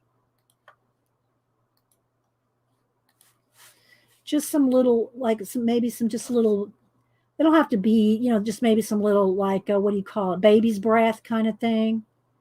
The little baby's breath flowers. And just do like 2 or 3 and just maybe a couple of odd ones. But then just do some little clusters. Like maybe a few little together, like maybe 5 or 6. I'm really just kind of scribbling them down. They may even look like little tiny butterflies or little flies. If you want to be more, purposeful on them. But as you get off to the edges, have them less and less, so that way it looks like they're fading off on the sides, and then have them more clustered, in the middle.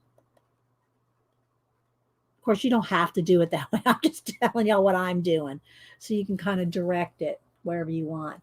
But it just kind of brings in, and again, we can go back over the clouds if we want to bring those back forward, or we can just have them in the background like they are.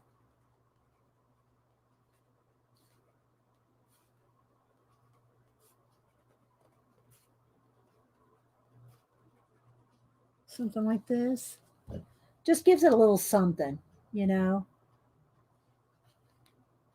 I don't know if my chat's quit moving. Let's do test. My chat moving? Can somebody say something in my chat? My time is still moving, but my chat's not moving. Maybe if I click on something. My chat's not moving. I don't know. Maybe we froze up, but we're about done anyway. Oh, there it goes. All right, it just okay, thanks guys. All right, so let me drop this in the water. Tina, I'm going to put this in that bucket of water.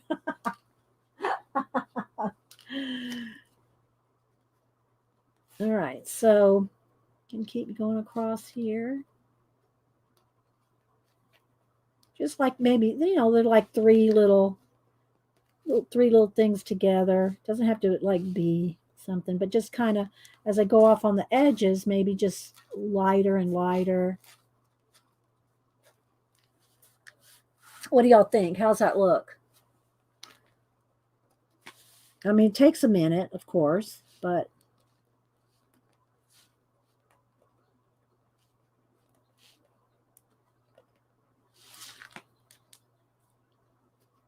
hi, Carla, again. Thanks, Carla. Carla, you're one of those encouraging people that always says, give them thumbs up. Take care of your streamers. You're awesome, Carla. But, we have great people in our Fibs community. Got to say. All right, something like that. I mean, I could go on a little bit more, but I'm just trying to kind of see what else we need to do. It just gives it something, right? It gives it some little, dimension to it.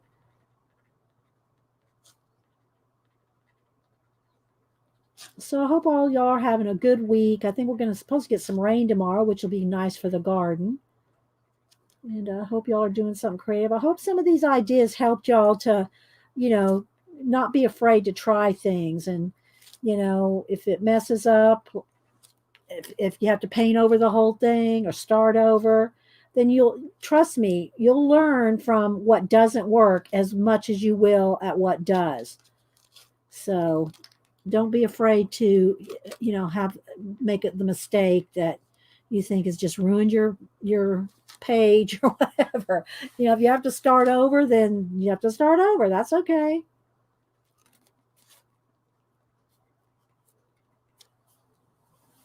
But don't be afraid to try, new techniques or new journaling or anything. Just don't be afraid. If y'all seen my opening YouTube little video that I've had up there for 5 or 6 years, the no fear art where I just squirt ink into an art journal, you know. But next week I want to try to maybe get back into the Kirby book at least one of the 2 days we stream. And of course, it's almost time to be drawing something else. So, hi, Gary. It's almost time to be drawing something else in the art scroll. And then I should be getting Gary's Titan Mouse coloring book in next week. We do that. If I get that in before Monday, I don't know that I will, but if I get it in before Monday, then we'll do that on Monday. Because I backed Gary's coloring book Kickstarter. All right, so let's see. What do y'all think? How's that look?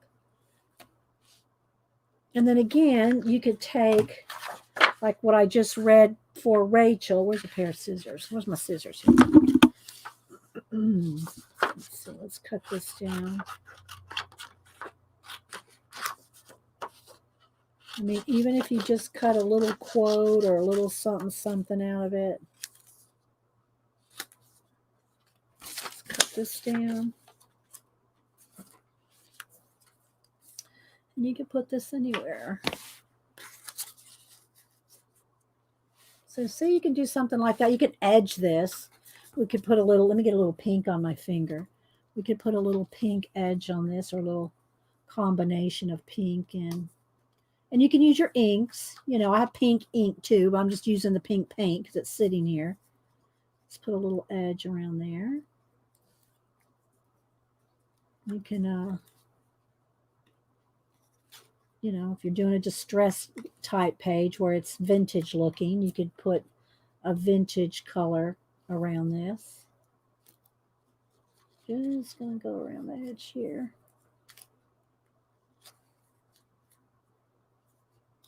Do something like this.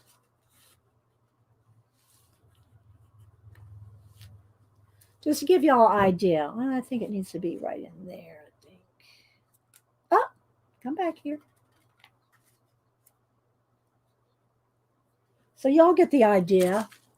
So hopefully y'all got some inspiration today. Let me back out a little so you can see what it looks like in real size. There you go. So yeah, add some more clouds.